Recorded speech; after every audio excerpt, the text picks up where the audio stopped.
Welcome back to the Paranormal M channel, everyone. How's your day going? I'm so excited to be here and share spooky, real-life experiences from all over the world with you. Thank you so much for sending in your stories, and please, keep them coming. By the way, have you been having trouble sleeping lately? Don't worry, we've got you. Now go ahead and get comfy in bed, switch on your nightlight, and let's dive into today's paranormal stories. Don't forget to subscribe and turn on notifications. Okay, so let me tell you about this place, because it's the kind of story that sounds exaggerated until you're standing in the middle of it, feeling your skin prickle for no good reason. It's a 2-story farmhouse out in the middle of wide open land, about 150-ish acres, give or take, been in the same family forever. Not a cute, old house with charm situation either, more like a house that's always been awake, always listening, always doing something. And what makes it even stranger is how long it's been going on. Not a few spooky months, not since the owners remodeled. I mean generations. People have been talking about footsteps, voices, doors slamming, lights acting wrong, since at least the 1930s, and honestly, probably earlier. It's like the house has kept a running routine of reminding everyone, I'm still here. Here's the part that always gets me. In this family, almost nobody could stand staying there overnight. Like, most of them wouldn't even nap upstairs. They'd visit for a few hours, keep the lights on, joke around to stay brave, and then leave before it got dark. Except for 2 people. One was the grandfather, Hank, and the other, years later, was the current owner, a woman named Marin. Hank loved the property. He wrote about it when he was away in the Navy during World War II, how he couldn't wait to be back, how he wanted to raise a family there. He eventually bought the land, moved in with his wife Lottie, and they raised their kids in that house like it was the most normal thing in the world. But the kids? Oh, they hated it. Both of them, even now in their 70s, still talk about that house like it's a place you don't fully escape. They remember hearing heavy footsteps upstairs when nobody else was there, doors opening on their own, voices drifting down from the 2nd floor like someone was talking just out of earshot. And the upstairs, especially the east bedroom, always felt wrong, like the air got heavier as you climbed the stairs. Lottie and her siblings had been saying that for as long as anyone could remember.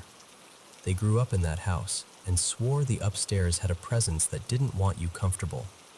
Now, the house itself is old, built in the 1880s, stone foundation, later reinforced in a couple stages. Renovations over the decades, but still very much the same bones.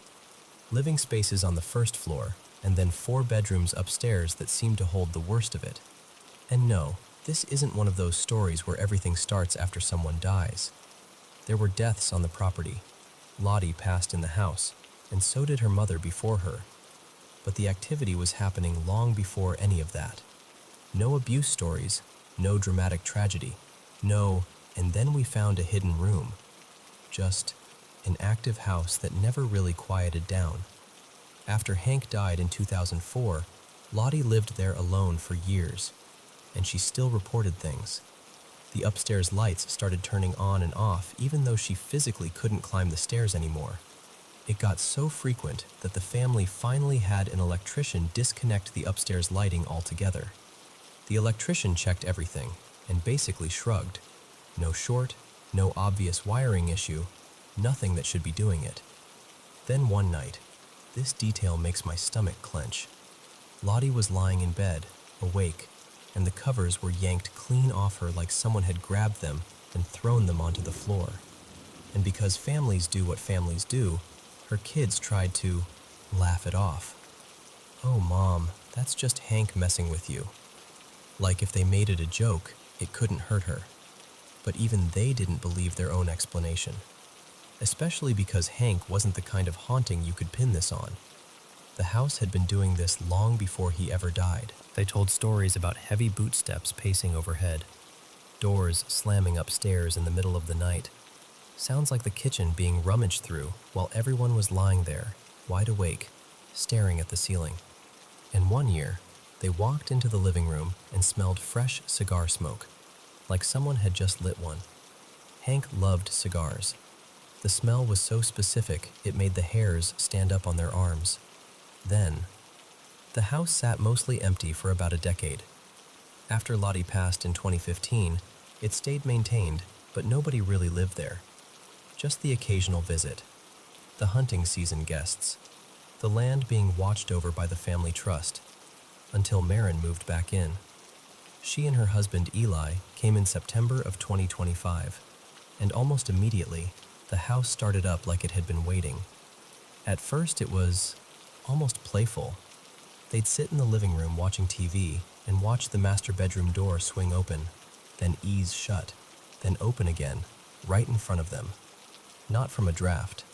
They checked vents, windows, all of it. Nothing. One of their dogs, a scent hound named Clover, would sit there and stare at the door like she was watching someone invisible. Marin and Eli actually laughed about it in the beginning, like, well, okay, the house is showing off. But Eli started hearing footsteps upstairs at night, steady, heavy, like a man in boots pacing directly over their bedroom. He wasn't panicked at first because Marin had warned him, and the dogs weren't reacting the way they would if there was a real intruder. So he told himself it was just the house being the house. That door swinging thing lasted about a month, then stopped. Around the same time, they had mice. Real mice, actual normal explanation. Scratching in the walls, little taps, faint movement in the kitchen. The dogs growled at a corner of the kitchen, and they assumed, yep, mice. They hired an exterminator, got it handled by early October, and that's when it got harder to explain. Because after the mice were gone, the same kinds of noises kept happening. Footsteps, things shifting, soft banging like somebody bumping cabinets. Except now, there wasn't a logical culprit. October was messy for another reason too. Marin and Eli were dealing with trespassers. Apparently, while the property had been mostly vacant, a group of people had been sneaking onto the land, renting out hunting spots without permission, cutting timber, putting up little structures. It escalated into a civil suit, police calls, game wardens, the whole thing. And one of those people even muttered something nasty to Marin during an argument, something like, "The boys will handle you." So when they came home one day and found their porch furniture flipped over and the dogs losing their minds, they assumed it was human intimidation. They installed security cameras, changed the locks, got serious about safety. They didn't even consider that the house might have been part of it until later, because the other weirdness kept piling up. Doors they knew they latched would be standing open. The upstairs door, the basement access. Not every day, but often enough that it started to feel like someone was deliberately undoing what they'd just done. Then November hit, and the house started messing with access. Eli would step outside to take out the trash or grab something from the garage, and the front door would lock behind him. Not an auto lock. This was a latch you had to turn manually. And it happened again and again. At first he blamed Marin. Marin blamed Eli. And then they had that moment where they both went, "Wait, I thought you did it." After a while, they stopped leaving the house without keys, even for 30 seconds, because being locked out became a normal risk. Another day they came back from visiting family out of town and found the back door standing wide open. The dogs were frantic, barking like mad when they pulled into the drive. But they hadn't bolted outside through that open door. They'd stayed inside, agitated, like something had been moving around in the house while they were gone. And then there was the kitchen. They came home from errands one afternoon and found every cabinet door and drawer in the kitchen open. All of them. Like someone had gone through the room and left it gaping. That's when the dogs changed.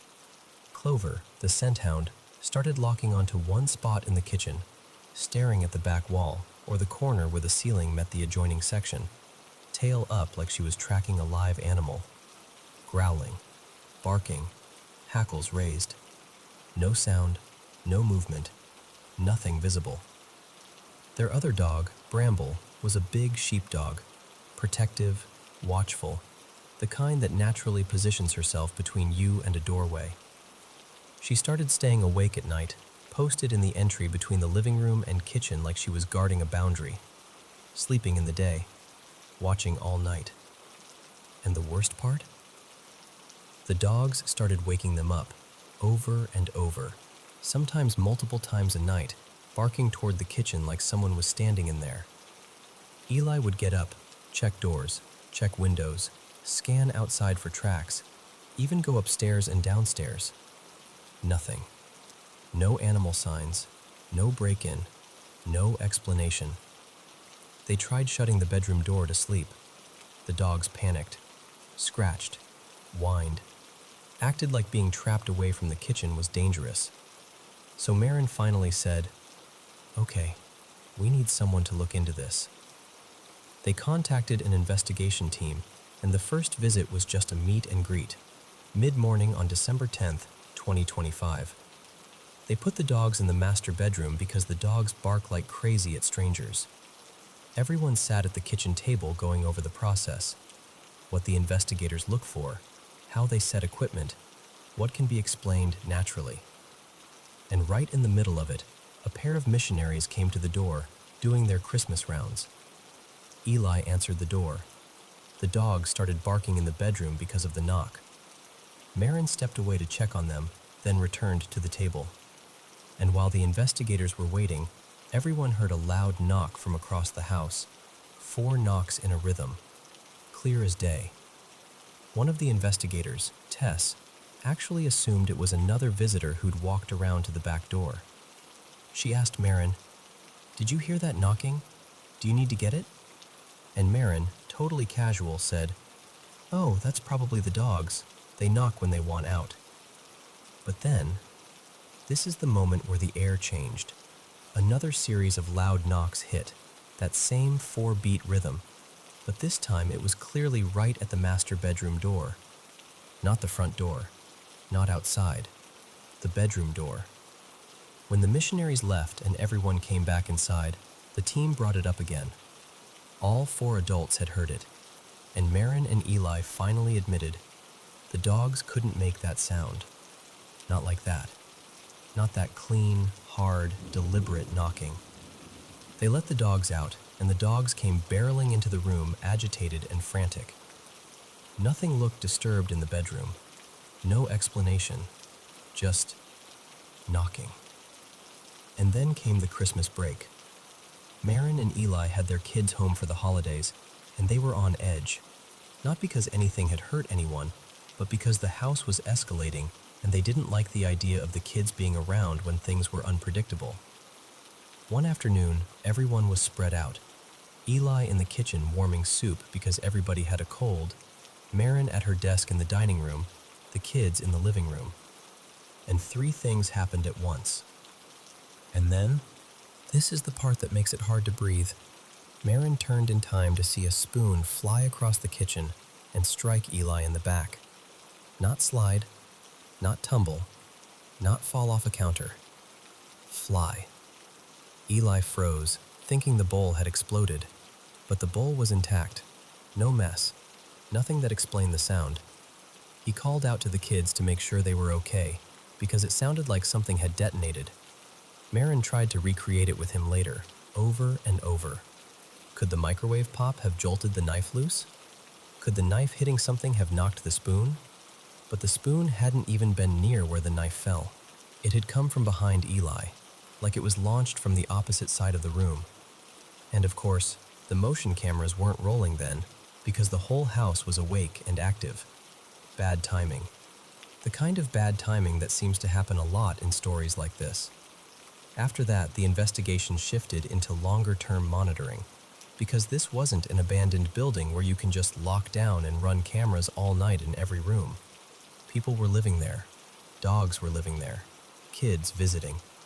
So the team set motion-triggered cameras in key spots, ran audio recorders continuously, took EMF readings, temperature logging, RF monitoring, trying to capture correlations when the family reported events. Baseline readings were pretty normal for an older home. Nothing screaming electrical issue. And weirdly, The house itself had almost no cell service inside, even though outside you could get strong 5G coverage. The building seemed to swallow signals. Over about 3 weeks, the team captured a steady stream of audio events. Footsteps, sudden gasps, banging, scraping, screeching noises that didn't match normal settling or pipes. And the motion cameras? They triggered when nothing visible moved. Sometimes one camera's infrared light would pop on, and you'd see another infrared light kick on in the same room from a different angle, like multiple sensors reacting to something at the same moment. They also caught a looping, orb-like shape making an oval path through the dining room and then lifting up toward the ceiling. And one night, they recorded Clover standing in the dining room, staring around like she was following something, while the camera triggered for a reason that wasn't the dog. The temperature logs showed sharp drops, more than 10 degrees, in different parts of the house: living room, kitchen, the main bedroom. Then it would slowly rise back to normal. Not like a draft, not like a window leak, not tied to outdoor temperature dips, just a dip and then a return. So what do you call that? That's where it got complicated, because it didn't behave like a residual haunting. It wasn't a repeating, same time, same sound, same path recording. The activity was reactive and erratic. Doors one day, banging another day, something thrown another day. And it loved opening things. Doors, drawers, cabinets, even small stuff like containers and jars. That repetitive, almost obsessive opening and closing behavior made the team lean away from the idea of a simple human spirit, especially because the timeline didn't match family deaths, and the activity predated anyone passing in the home. They even checked local tribal and historical records, contacted the Delaware Nation's Council to see if there were any old settlement or burial ties in the area that might explain a long-standing presence. Nothing came up that matched the property. They ruled out anything demonic, too, because despite the fear and the unease, there wasn't that pattern of harm or escalation that would point toward that, and it didn't respond like it. So they landed on a different working theory, something folkloric, which, honestly, fits, because this thing didn't care about the basement. It didn't haunt the newer extension built in the early 2000s. It cared about the original heart of the house, the upstairs bedroom on the east side, the kitchen beneath it, the living room nearby, like it had claimed those spaces a long time ago and never stopped. In the end, the team did something practical and symbolic. They warded the doors. Not the windows, because the goal wasn't to trap whatever it was inside. The goal was to make the house less welcoming, encourage it to leave. They laid salt along the thresholds in a sealed strip, like a draft guard, but spiritual. A clean, solid line, hardened so it wouldn't scatter with airflow or footsteps. Wards above bedroom doorways, and at the main entrances too. And afterward? Things calmed. Not everything stopped forever, not and they lived happily ever after. More like the volume turned down. The family stayed in contact with the team, and the owner still had that very human habit of blaming every missing object on the ghost. Because once you've lived through something like that, it's hard not to. But the worst of the chaos eased. And still, when I think about it, what sticks with me isn't even the flying spoon or the cabinets or the footsteps. It's the idea of a house keeping its own history. A place that outlasts generations and stays exactly as it is. Watching, knocking, opening doors, like it's been waiting 100 years for someone to listen.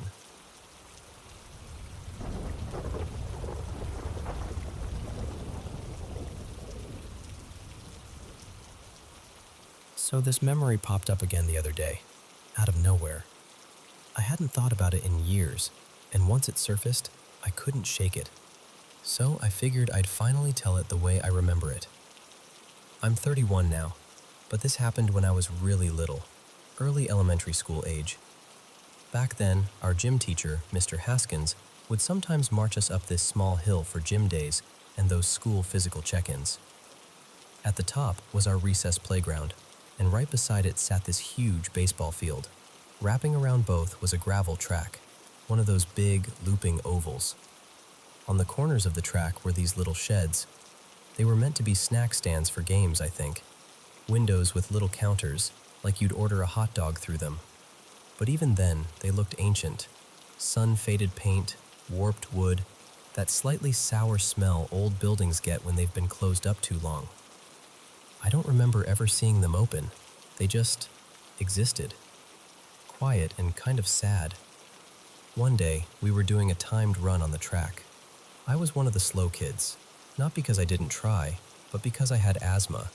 So the fast group was way ahead, and I was stuck in that awkward middle-late pack with a few other stragglers, mostly spaced out and quiet, all of us trying not to cough and die in front of everyone. As I rounded the far back corner of the track, I passed the shed that always creeped me out the most. I wasn't even looking for anything, just focusing on breathing and the crunch of gravel under my sneakers. But as I came up alongside it, I glanced at the window, and I saw fingers. 5 fingers, pale at first glance, poking out from the nearly closed service window, like someone had wedged their hand through the gap. I didn't register it immediately, like my brain tried to label it as something normal. A glove, a prop, a prank, something. So I kept running for a couple steps. Then my brain caught up and went, "Wait, what?" I looked back, and that's when it fully hit me. The fingers weren't just there, they were curling, like the hand was gripping the outer edge of the stall, trying to pull itself through. And there were thin streaks of red, fresh-looking blood, seeping out around where the hand disappeared inside. Not gallons, just a few narrow trickles, like it was leaking down from the window frame and over the knuckles. And the fingers moved, not waving, not tapping, more like wriggling, like someone trapped in there was fighting to get out but couldn't. I stopped running, not screaming, not calling for the teacher, just frozen, staring, with this awful, sinking feeling in my stomach, the kind that tells you, before you even think it, something is wrong. I remember deciding, very deliberately in my little kid logic, that if I acted like I didn't see it, maybe it wouldn't notice me. Like if I didn't make it real, it couldn't become real. So I started running again, and I ran faster than I ever had. I mean, for an asthmatic kid, Olympic speed. I was terrified, and it was like my whole body went into flight mode. I glanced back again a few seconds later. The fingers were gone. No hand, no blood, nothing hanging from the window. Just that same half-closed snack stand, quiet and sun-bleached, like it had been empty for 100 years. But here's the thing, it wasn't a blink. It lasted long enough that I know I saw what I saw. Long enough for me to slow down, stop, look back, stare, and make a choice. Later, because kids are weird and brave in dumb ways, I asked around. I remember bringing it up in that casual, testing the room way, like, "Hey, has anything ever happened near that snack stand?" Still, it didn't help. If anything, it made the whole thing stick harder in my head. I've never had any diagnosis that would explain hallucinations. I wasn't having an asthma attack right then. I wasn't dizzy or overheated or anything like that. It was just a normal school day. Until it wasn't. And after that day, anytime we had to run that track, I'd speed up at that corner. Every single time. I'd stare at the ground. I'd stare straight ahead. I'd do anything but look at that window. Because the weirdest part wasn't even what I saw. It was the feeling afterward. Like the shed had changed. Like there was suddenly something aware there. Like I'd noticed it once, and now it wanted me to notice it again. Almost like it was thinking, "You saw me. Now look back." And I never wanted to. Anyway, that's it. That's the memory. I still can't explain it. I don't know if it was something paranormal, something my kid brain misread, or some bizarre moment that just doesn't fit into a neat box. But I know how it felt. and I know what I saw.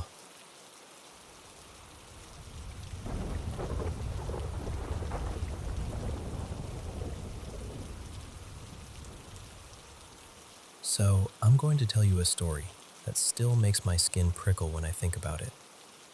It happened years ago, back in the late 2000s, when everyone still had those slightly clunky phones and calls would randomly drop for no reason.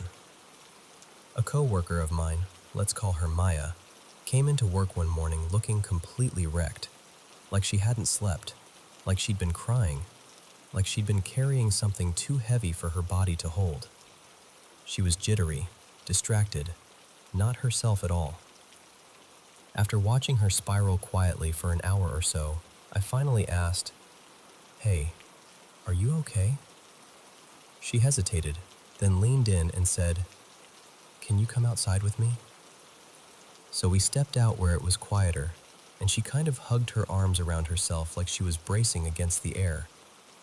Then she told me, very carefully, "I'm only telling you this because you're open to spiritual stuff. If I tell anyone else, they'll think I'm losing it." And I remember thinking, oh boy, whatever this is, it's big. She said her sister, I'll call her Elena, had been dating a guy long distance named Riley. They'd been together for a while, really intertwined emotionally, the way long distance couples can be. And then, out of nowhere, Riley died. It was sudden, tragic, the kind of death that doesn't give anybody time to catch their breath. Elena was devastated, obviously. She started calling Riley's roommates, trying to piece together what happened, trying to hold on to anything that felt like him. And then something started happening that makes no sense, even now. While Elena would be on the phone with them, Riley would break into the line. That's the only way I can describe it. Like the call would glitch and there'd be this shift in the audio, and suddenly there was another voice, a voice that wasn't supposed to be there. At first, Elena thought they were playing the cruelest joke imaginable. She accused the roommates. She demanded answers. She even called the local police where Riley lived to confirm the death was real. It was real. He was gone. And after that, she tried to rule out everything you'd normally reach for. Prank calls, call forwarding, someone imitating him, some weird phone hack. Except it kept happening across different calls, different numbers, different times. It didn't matter who she called. Sometimes she wouldn't even be talking to the roommates anymore, and it would still happen. And what made it harder to dismiss was this. The voice knew things no one else could know. Little private memories, specific conversations, inside jokes, things that only Riley and Elena would have shared. It wasn't just a voice that sounded like him, it moved like him. The rhythm, the little pauses, the way he'd phrase things, the personality was there. Maya told me Elena and Riley would talk for hours, sometimes all night. And Riley wasn't okay. She said when he came through, he sounded angry and confused, like someone waking up in a place that shouldn't exist. He kept saying everything around him was dark, like, not metaphorically, literally dark, like he couldn't see anything, like he was trapped in some dim, closed space with no bearings. And he complained about his throat hurting. That part hit me because the way he died involved his throat, not in some vague way, directly, as if whatever happened to his body had left an imprint on whatever he was now. And then came the part that made Maya come into work looking haunted. Apparently, one night Riley told Elena, very casually, "I'm going to mess with Maya." Elena was like, "Don't, leave her alone." But Riley insisted, almost amused. He said, "She's going to wake up screaming, and she won't even remember why." And that night, Maya woke up absolutely screaming in her room, full body, terror screaming.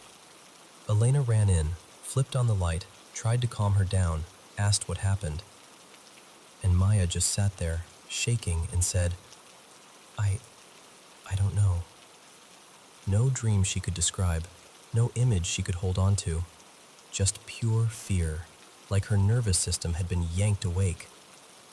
And later, Riley admitted it, like he was proud of himself, like it was some party trick.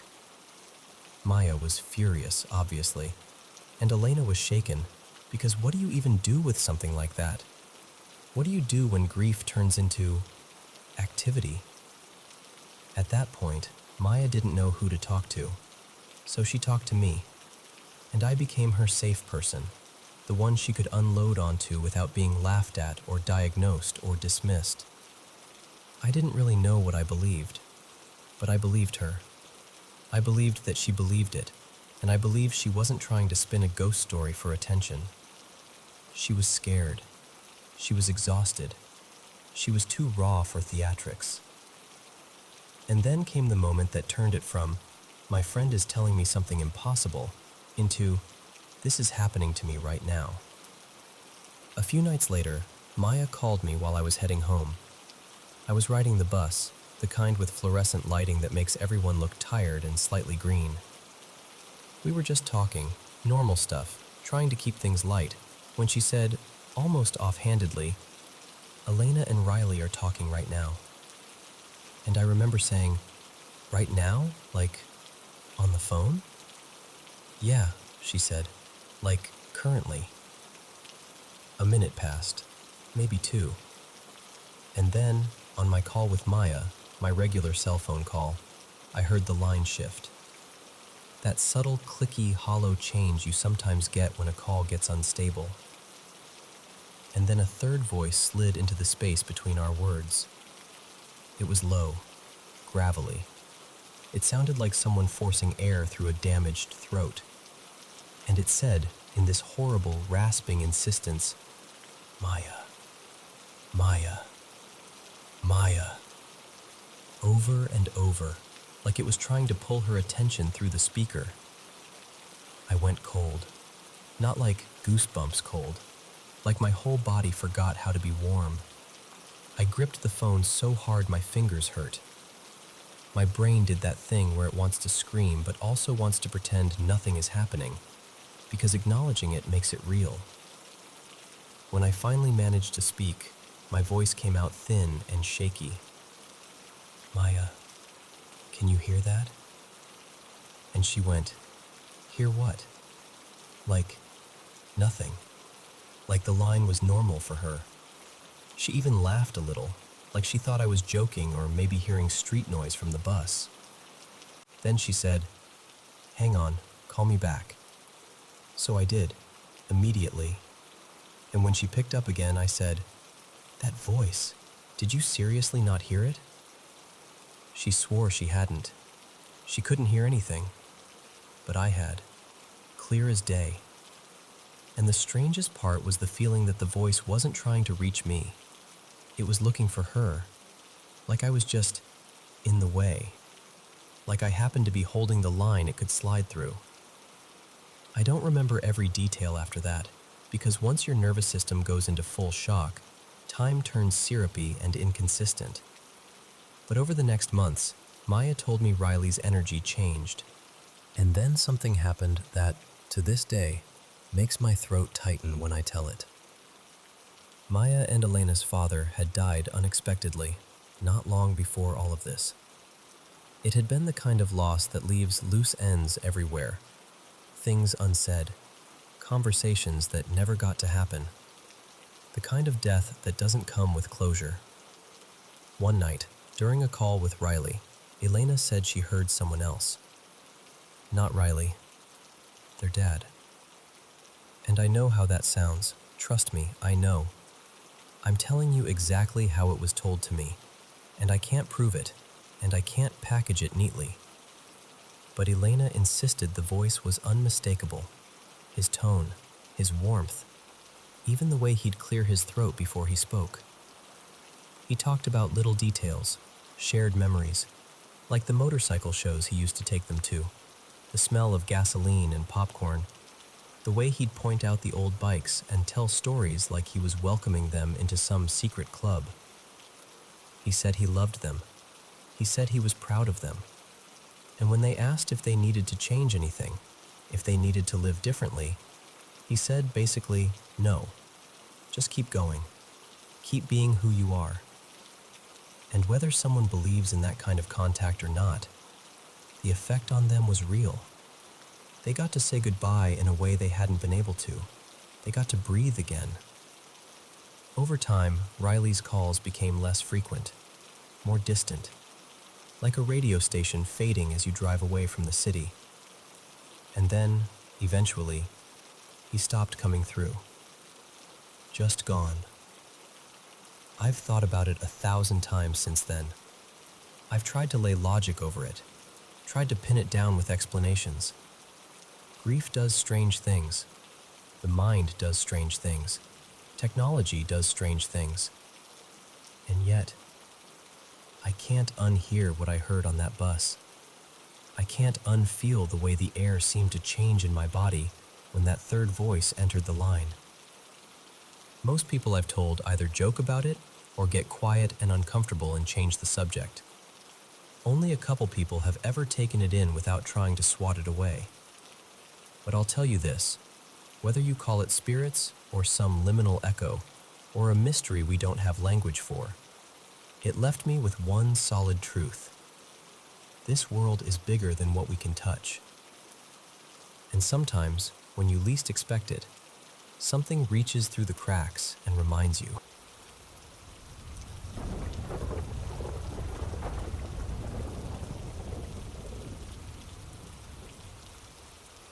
Okay, so let me tell you about this place because it's one of those stories that sounds totally normal right up until it doesn't. We bought this old house that we now run as a little business, and before anything weird ever happened, I did what everyone does. I went digging online. On satellite images, it looks like the house has been sitting there since at least the early 2000s, and I found this little historical blurb saying the neighborhood really started growing around the late 1940s. Nothing dramatic, just old enough to have a history, you know? The first time we walked inside, though, it was strange. The layout had all these makeshift partitions, like those office cubicles, like someone tried to turn a home into a mini call center. Dusty corners, that stale, nobody's lived here in a while smell, and the whole place felt like it had been holding its breath. The woman selling it, her name was Maribel, was friendly, super casual. She told us she'd rented it out for years and that a whole bunch of people had lived there before us. She said something like, "Oh, at least 15, maybe more." And she was very insistent about one thing. She had no idea about any spooky stuff. Like, she almost laughed it off. "Ghosts? Here? No, mijo, it's just an old house." That kind of vibe. Now, fast forward. We're using it every day. There are always at least a couple people in there, sometimes 4 or 5, depending on the day. It's not like the place sits empty and creepy. It's active, busy. Lights on, phones ringing, people talking. And yet, almost everyone has had something happen. My uncle, well, not actually my uncle, he's my mom's cousin, but we all call him my uncle. His name's Raul. He stays there sometimes because it's easier with work, and one night he swears someone started pounding on his door like they were angry. Like bam, bam, bam. The kind of knocking that makes your stomach drop. He said there was even a flashlight shining through the window, sweeping back and forth like someone was trying to look inside. Here's the part that makes my skin crawl. We have cameras everywhere. Because early on, like right when we were getting set up, someone broke in. After that, my grandpa, Hector, got really intense about security. He's former military, and once he gets a worry in his head, it's like he turns it into a mission. For a while, he was checking the camera feed multiple times a night, like clockwork. So the next morning, after Raul tells us about the banging and the flashlight, we pull up the footage. And there's nothing. No person, no flashlight, no shadow moving. Just Raoul reacting, sitting up fast, staring at the window, getting up to check. But whatever he was responding to, not there. Then there was this other night. This one honestly freaks me out the most. Grandpa Hector is watching the cameras, and he sees these quick bursts of light outside, like little flashes, the way a flashlight looks if someone's turning it or clicking it on and off.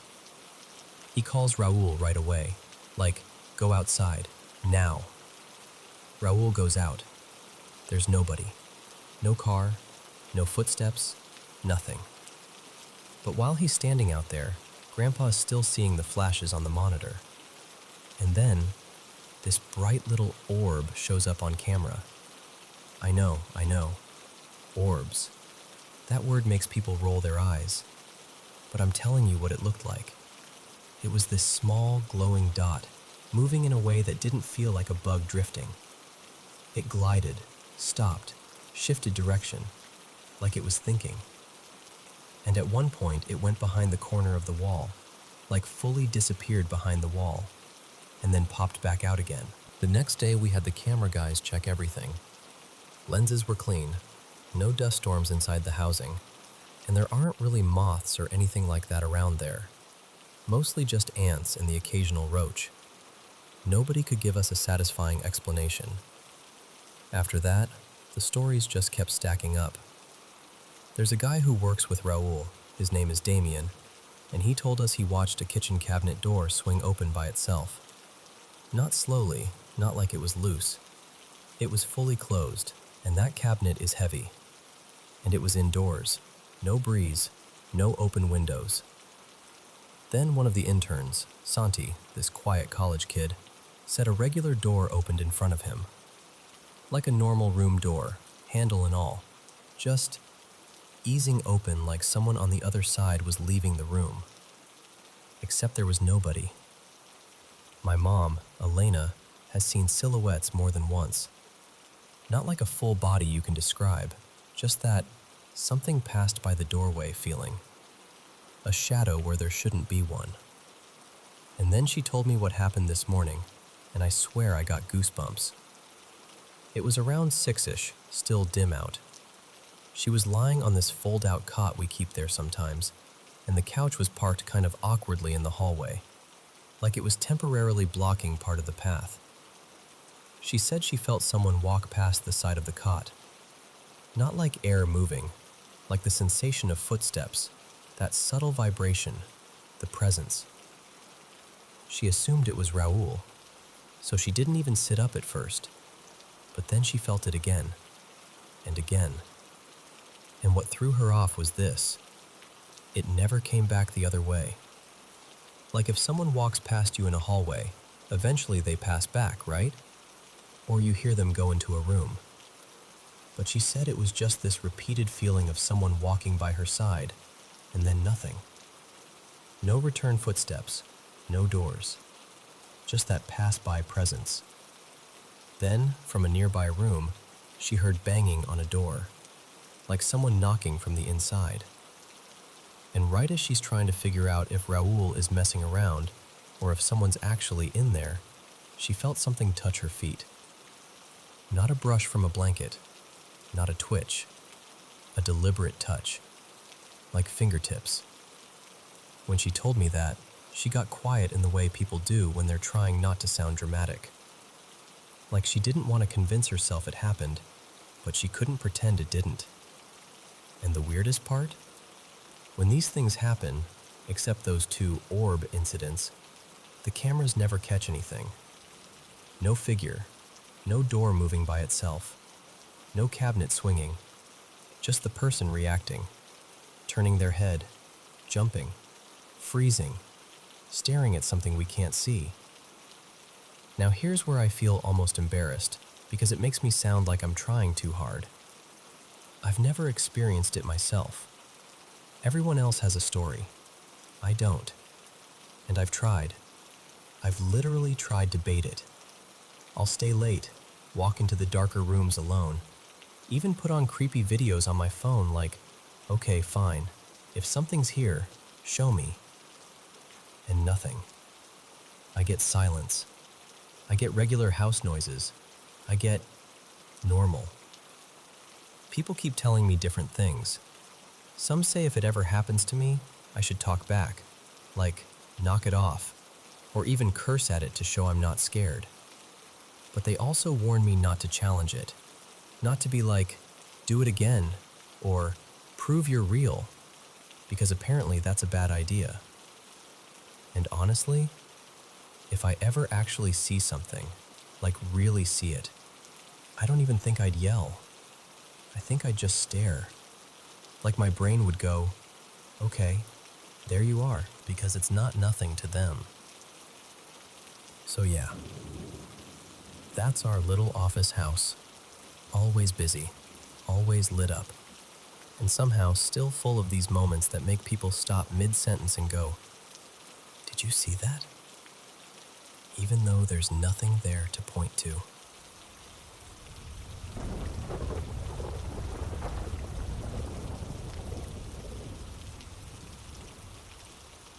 Okay, so I'm going to tell you something that still makes me pause when I think about it, because it was just so strange.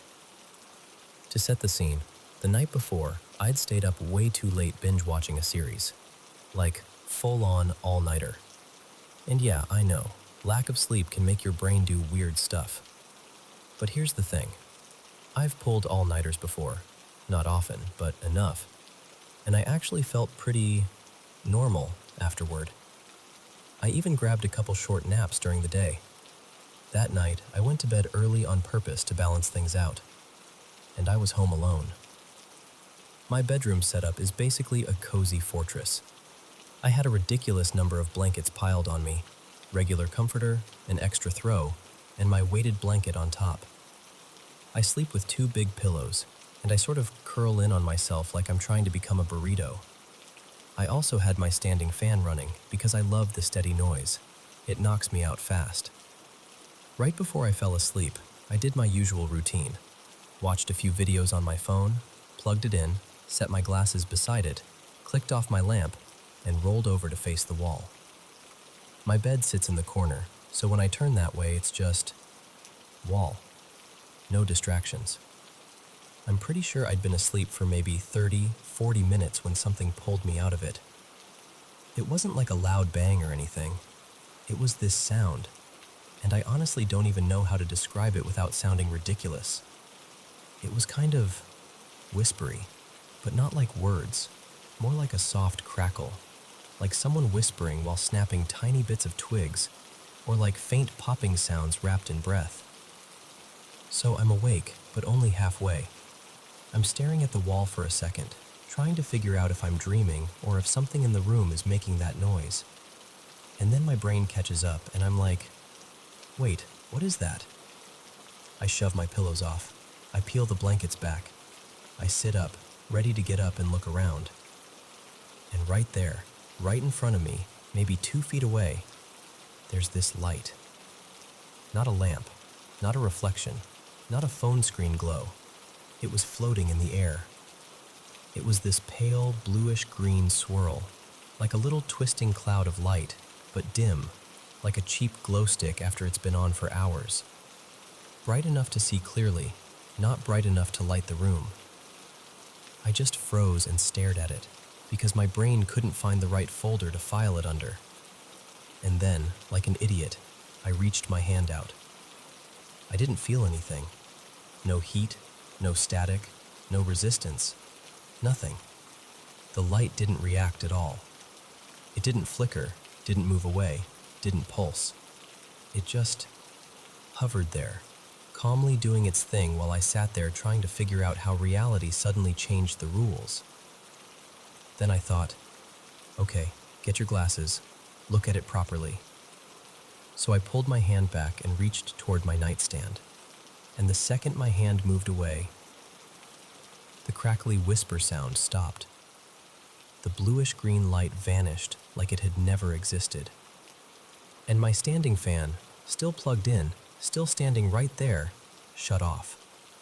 Just off. No gradual slowing like it lost power. No wobble. It simply stopped, like someone hit a switch.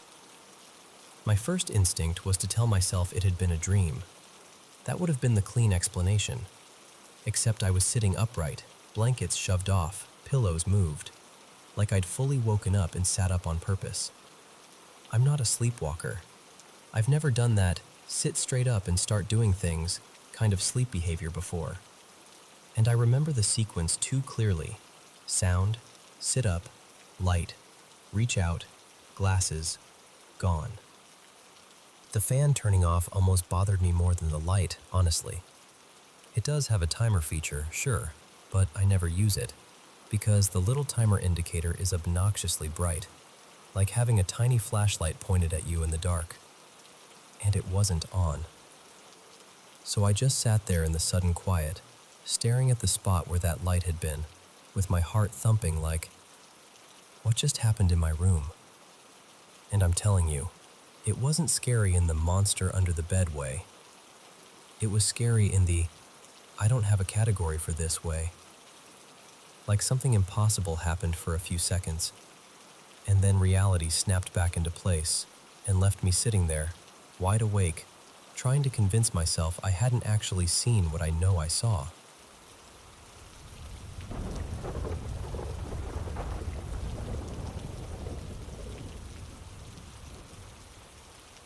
So this happened a little over a decade ago, but I swear to you, it's one of those memories that never really fades, like it's still tucked somewhere in the back of my body, waiting to make my skin prickle. Back then, I was 17, and my buddy Noah was 18. We were inseparable in that we've got all the time in the world kind of way. Most days we'd rotate between skating around town, losing hours to video games, and, yeah, sneaking off to smoke because we were still young enough to be paranoid about our parents catching a whiff on our clothes. There was this patch of woods near our neighborhood that we treated like our little hiding place. It wasn't some deep wilderness or anything. There were actual walking trails, but it had this one spot we loved. Somebody had built these rough, man-made stairs right into the side of a steep dirt hill, like actual steps dug into the incline, and there was a long metal handrail running beside them. It was honestly kind of cool, in a weird, why is this here way. One evening, we're talking early fall I think, because the air had that crisp edge, we decided to head over there. It was around 6:30 when we left, still plenty of daylight. By the time we got to the stair set, the sun was starting to tilt lower, but the woods were still bright enough that you could see everything clearly. We climbed up to the top of the steps and settled in like we always did. Just two dumb teenagers, perched above the trail, passing time and laughing about nothing. We smoked a little, talked a little, and then, without either of us really deciding to, we both got quiet. Not awkward quiet, more like we just drifted into it. And then it happened. This boom. I don't even know how to describe it properly because it wasn't just a sound. It was like the world punched outward for half a second. It hit my ears, but it also hit my chest and the soles of my feet, and this is the part that still makes me uncomfortable. It felt like it came from everywhere at once. Above us, around us, and somehow from under the ground too, like the earth itself had thumped. I just froze, staring ahead, trying to figure out if I was imagining it. After a moment, I turned to Noah and tried to sound casual, like I wasn't suddenly terrified. I was like, "Did you feel that?" He didn't even hesitate. He just looked at me with this expression that said, "Thank God you said it first," and goes, "Yeah, what the hell was that?" And the second he confirmed it, my stomach dropped. Because okay, if it was just me, I could have blamed it on being high. But it wasn't just me. While we're whispering back and forth about it, we don't really notice what's happening around us until it's already too late to ignore. Fog starts rolling in. Not like a light mist, like full-on fog, thick enough that the trees down the slope start fading into gray silhouettes. And it happened weirdly fast, like someone turned a dial. 5 minutes earlier, the place felt normal, and now it felt closed in, smaller, like the forest was holding its breath. Noah tried to shrug it off because that was his thing. He starts fumbling to pack another bowl, acting like it's no big deal. And right as he's about to light it, a scream cuts through the woods. Sharp, high, long. It sounded like a woman screaming, but not in a movie way. More raw than that, more real. It echoed between the trees, and both of us just locked up instantly. I remember the hairs on my arms lifting like they had minds of their own. Then it happened again. Louder this time, closer, or at least it felt closer, like it was aimed right at us. And then a third scream, even more distinct, that sort of trailed off at the end, like whoever or whatever made it ran out of air. After that, silence. Heavy silence. Noah didn't smoke again after that. He didn't even finish packing it. We just looked at each other, and without saying anything dramatic, we did that mutual, immediate agreement thing. Like, we're leaving. Now. We packed up with those shaky, clumsy movements you get when you're trying to hurry but your hands don't feel like they belong to you. Then we half walked, half jogged down the trail toward the edge of the woods. The whole time I kept expecting something else. Another scream, footsteps, anything. But there was nothing. Just fog and our breathing and the sound of our shoes scraping dirt. Here's the part that really messed with me though. We got out of the forest, maybe 15 minutes tops, and the fog was gone. Just gone. The air outside was totally clear. Streetlights were coming on. Cars passing. Normal life. It was like we stepped out of a different world.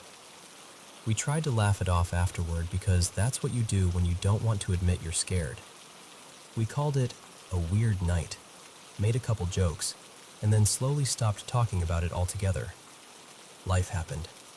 Noah and I drifted the way people drift when school ends and schedules change, and you start becoming different versions of yourself. We didn't really talk for years. And then, years later, I ran into him again, at his wedding of all places. Same guy, just older, cleaner cut, smiling like an adult. At some point during the reception, we ended up off to the side talking, and it hit me. I brought it up like, "Hey, do you remember that night in the woods? The stairs? The fog?" And immediately his face changed. Not scared exactly, just serious. Like a door opened in his memory. He remembered all of it.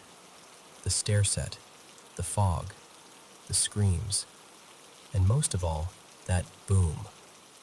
We kind of laughed about it because we were in wedding clothes with music playing nearby, and it felt ridiculous to be talking about something that creepy in that setting. But I'll be honest with you, I still got chills. Because even after all those years, his memory matched mine so closely, it was like we'd left that night paused somewhere, waiting for us to come back and press play. People ask me what I think it was. I don't know. The screams were terrifying, sure, but what I can't shake, what I don't think I'll ever shake, is that first moment. That deep, impossible, all directions boom that felt like it came from the sky and the ground at the same time. Like the forest itself was warning us, or announcing something, and we just happened to be sitting there to hear it.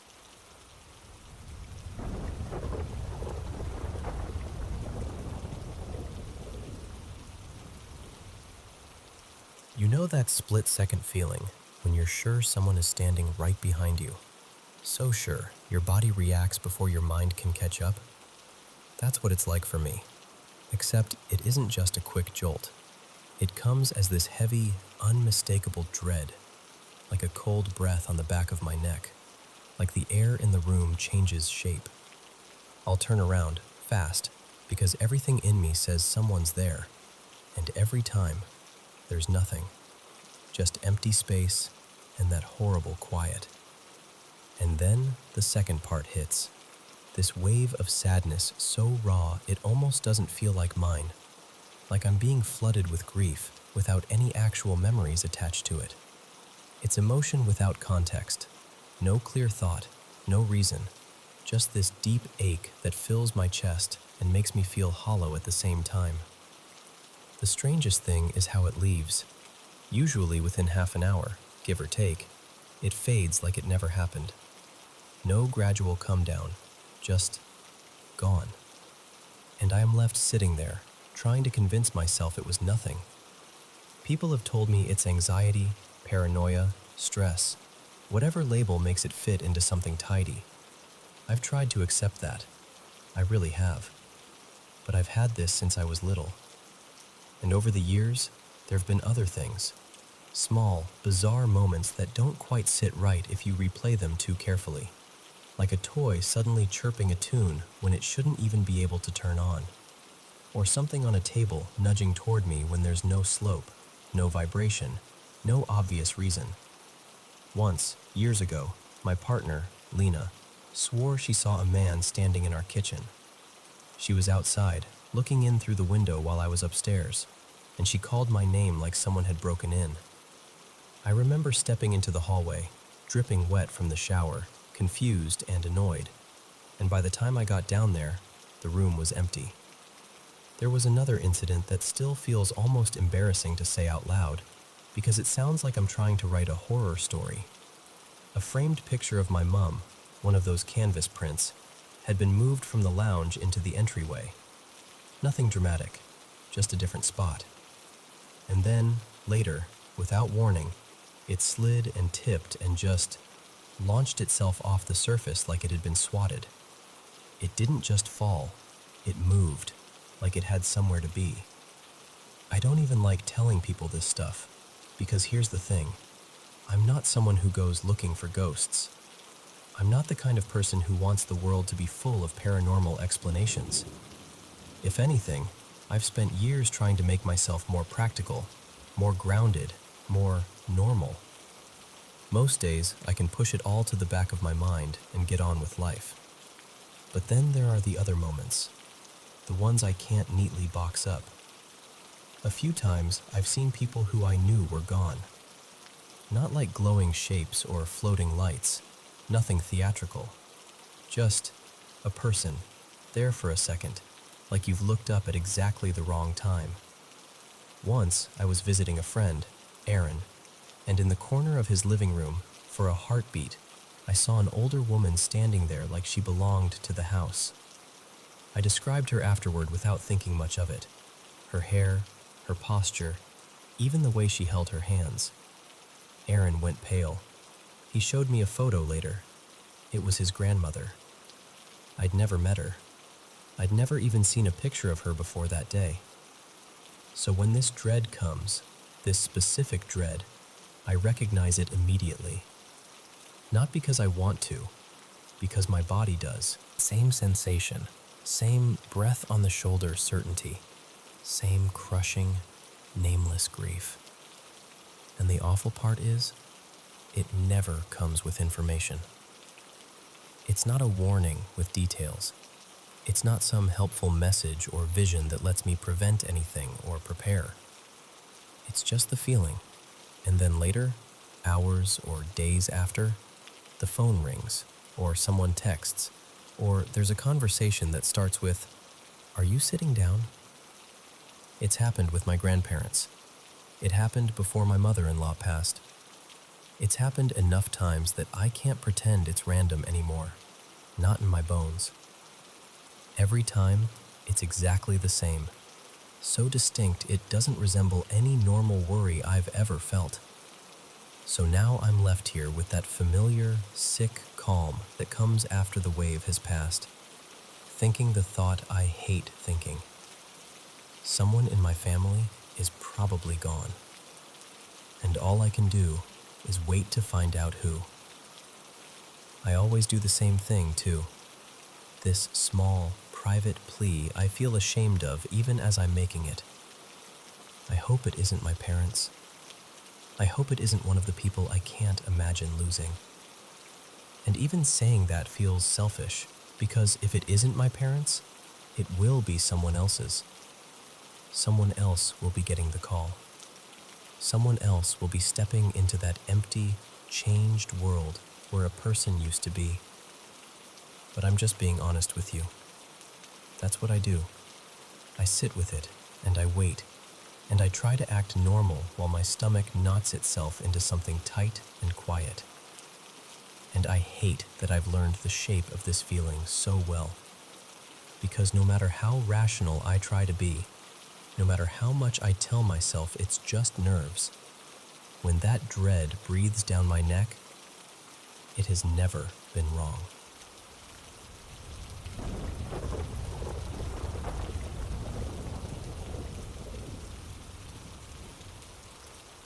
Okay, so I should probably start by admitting something.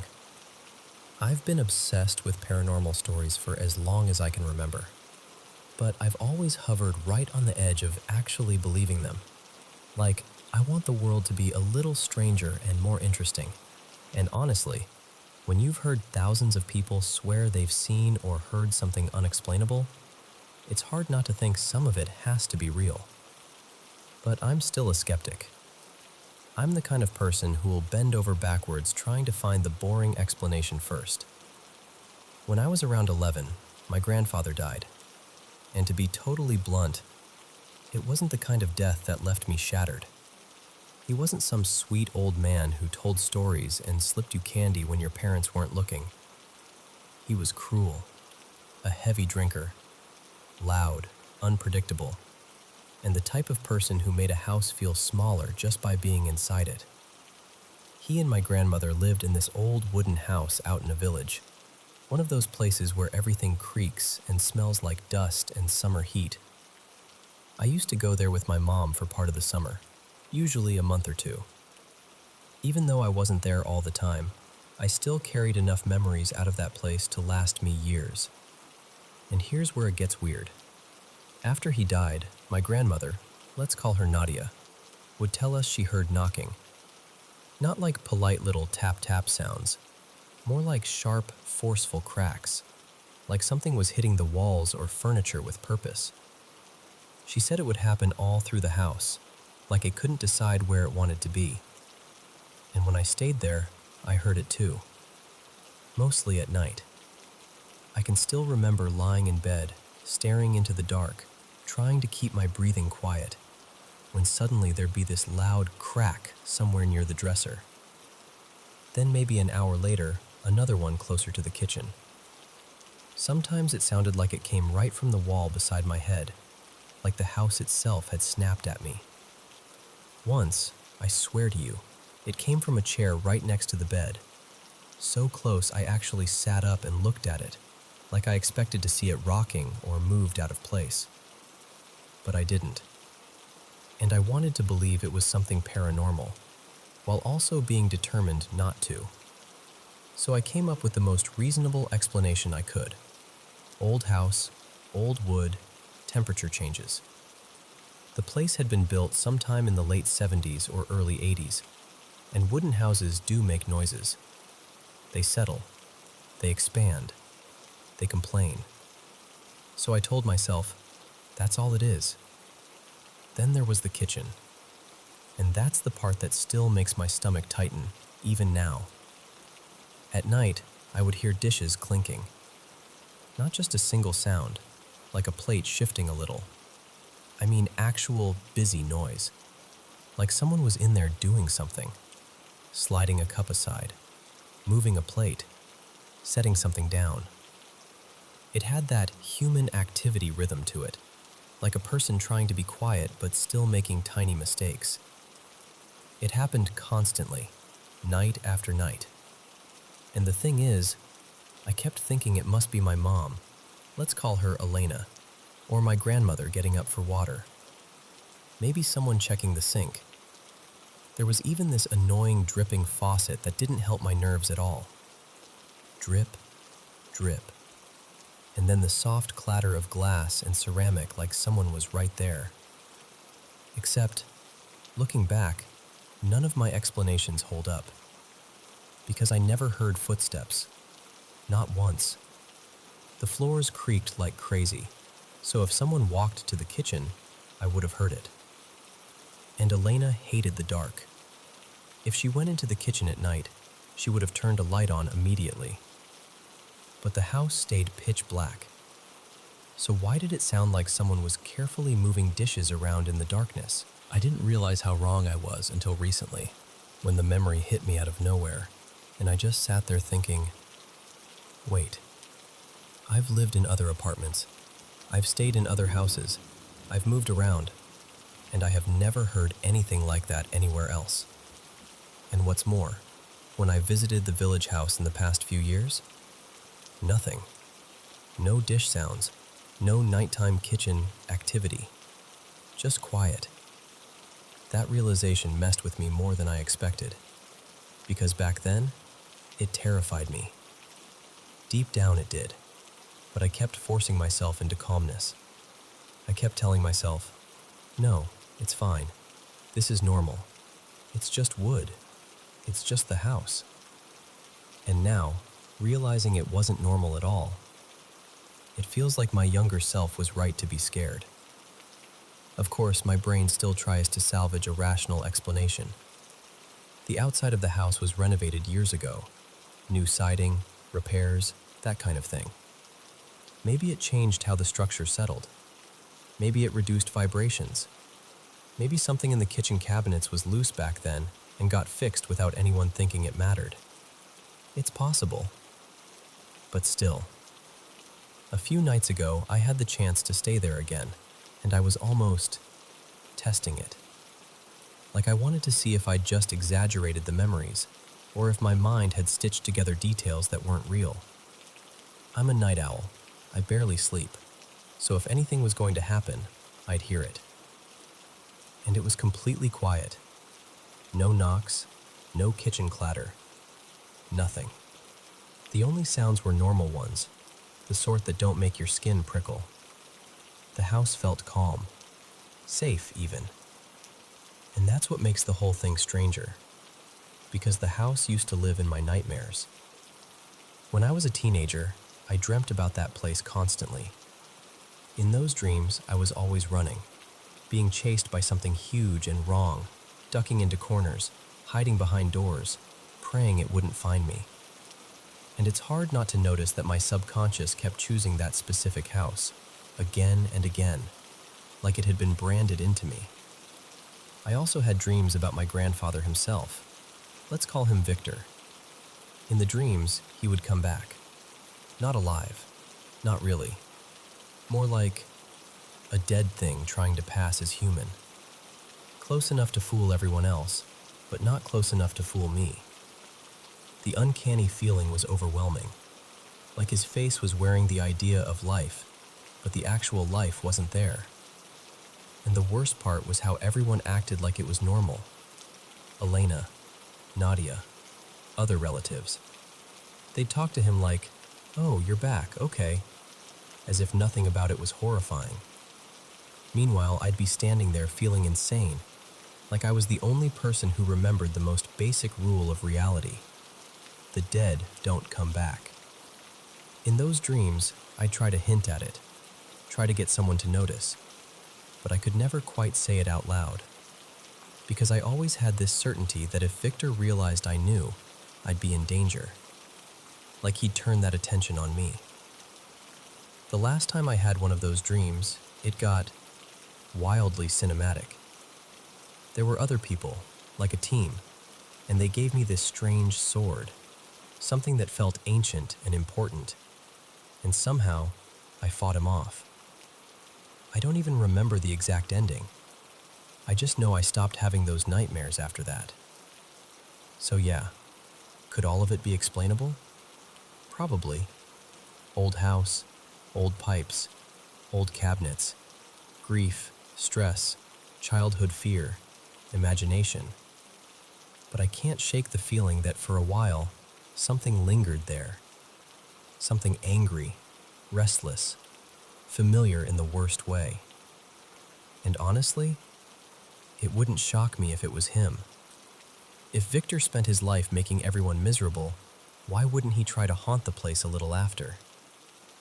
Still, whatever it was, it's gone now. There's no heaviness there anymore, no dread. If anything, it feels peaceful, like the air has finally been cleared out. I go there now and feel like I can breathe, like I can reclaim it, which almost makes me smile in a quiet way. Like, whatever haunted that house, whether it was something paranormal or just old pain, it doesn't get to own it anymore. I do.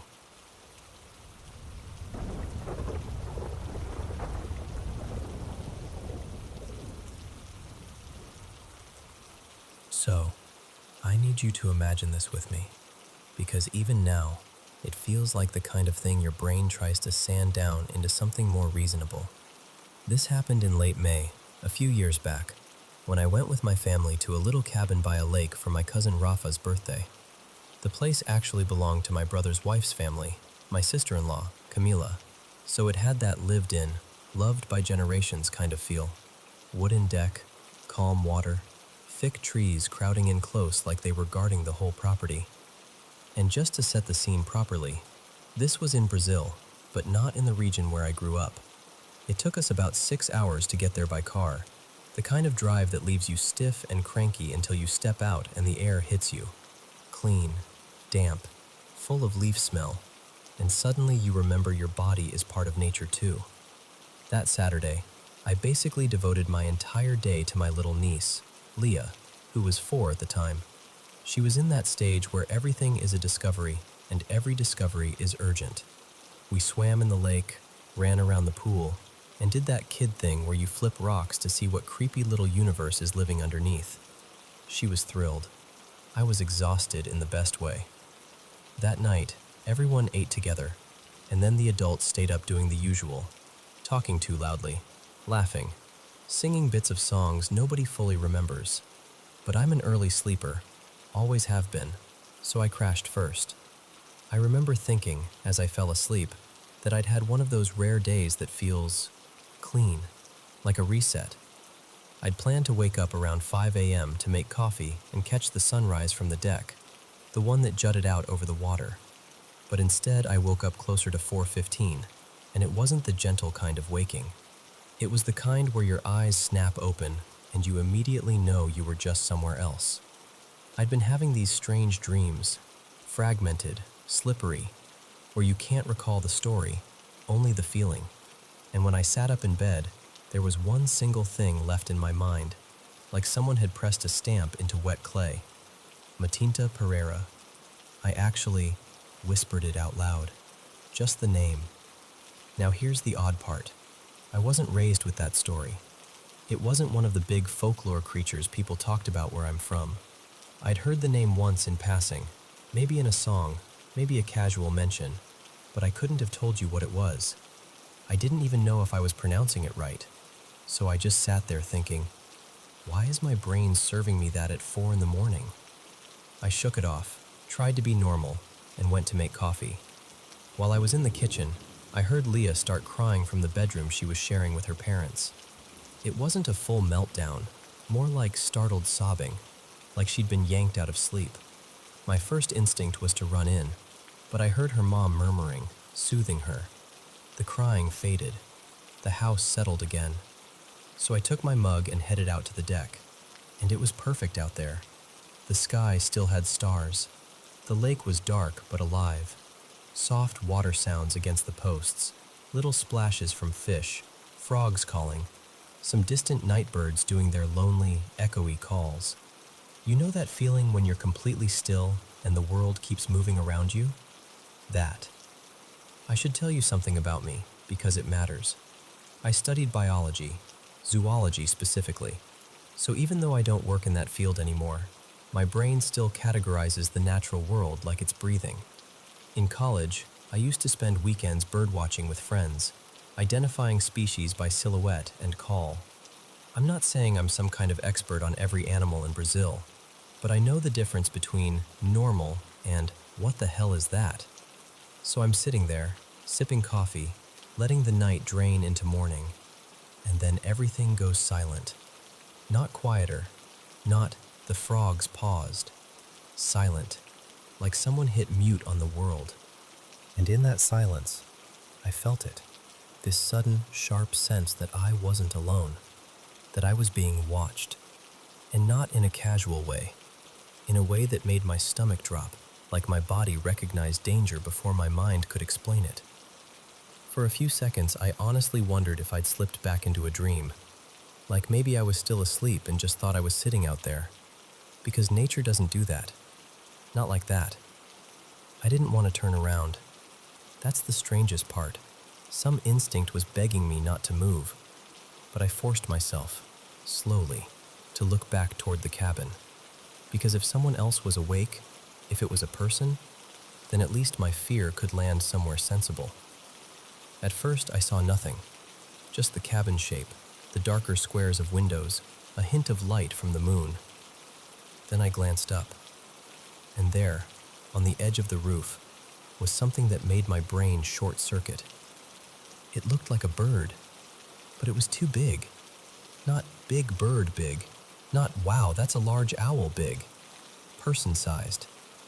The moonlight hit it in this slick, almost oily way, reflecting off feathers so black they looked like they swallowed light. I couldn't make out a face. I couldn't see a beak. It was like the head was hidden, like it wore a kind of hood, a veil of darkness, and all I could see was the outline. The body was thin, almost hunched. The wings were folded, but wrong. Too long, too heavy, like they belonged to something that wasn't supposed to be sitting calmly on a roof. And the whole time I'm staring, my mind is doing that frantic zoology inventory. Harpy eagle? No. Owl? No. Vulture? No. Nothing fit. Nothing even came close. I wanted to scream. I wanted to bolt back inside, but I couldn't move. I was locked in place, mug in my hands, watching this impossible thing like my body had decided movement would make it notice me. Then it shifted. Not dramatically, almost casually, like it was adjusting itself, preparing. And suddenly it opened its wings fully. I swear to you, the span looked absurd, like it shouldn't have been able to lift off at all. It launched from the roof in a single, smooth motion and flew off to the right, toward the woods. And the second it disappeared into the tree line, the world snapped back to life. Frogs started calling again. Water resumed its gentle slap against the wood. A bird called from somewhere far off like it had never stopped. Even the air felt normal again, like someone had released a pressure valve. But I didn't feel normal. I started shaking so hard I thought I might drop the mug, and then I just broke. I started crying, quietly at first, then in these awful, gasping waves. Not because I was being dramatic, because it felt like my mind couldn't hold what had just happened. Like reality had bent and then straightened out again, and I was still stuck in the bend. I didn't tell anyone that morning, or the next, or for a long time. Because what do you even say? Later, days later, I couldn't stand it anymore, and I looked up the name that had been left behind in my head like a splinter. Matinta Pereira. And reading about it made my skin go cold. Because the stories talked about a large black bird, something that appears around homes, something tied to uneasy bargains and disturbances, something that shows up like a warning, or like a collector. I don't know what it was doing there. I don't know if it was even for us. Maybe it was passing through. Maybe my sleep-starved brain stitched folklore onto a shadow and called it truth. All I know is this. That night, that exact night, Leah started having night terrors. And whether that's coincidence or not, I can't make myself shrug it off. Even now, if I wake up too early and the house is too quiet, I catch myself listening for the frogs, listening for the water.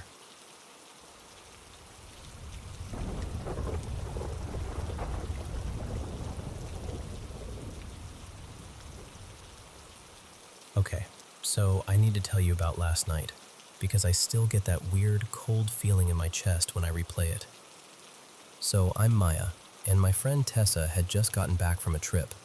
She'd brought home these wild, novelty alcohol bottles, like the kind with goofy dessert cereal flavors, and she wanted me and our other friend Kylie to come over, hang out, and help her taste test, or at least smell them, and laugh about it. I got to Tessa's place first, a little after 8:15 p.m. It's important to know her house is way out, basically tucked into the woods. Like, no neighbors close by woods. And outside? Pitch black. One lonely streetlight down the road, and it's usually off by that time, so it's just darkness and trees. Tessa tells me pretty early on, "Hey, it's just us tonight. My husband's out of town visiting family with his brother." Which is fine, but it did make the house feel a little quieter than usual. We're in her kitchen, and she starts pulling out these bottles like it's show and tell. One smells like watermelon candy, one like sour gummy worms, and another one, swear to you, smelled like some kind of sweet cereal milk. We're cracking up, taking turns sniffing them like we're professional judges or something. Kylie was supposed to already be there, but she wasn't. So I text her like, "Where are you?" And she replies that something came up at home, but she's on her way. We keep chatting, and then, this is where everything shifts. We hear someone outside go, "Hi," like really clear, a woman's voice, and it sounded exactly like Kylie. Tessa and I stop mid-sentence and just stare at each other. And I'm like, "Oh, that must be Kylie." So I walk to the front door, and because it's so dark outside, I flick on my phone flashlight as I open it. I lean out and I call, "Hey, we're over here." Nothing. So I call again, louder, "Kylie, where are you?" Still nothing.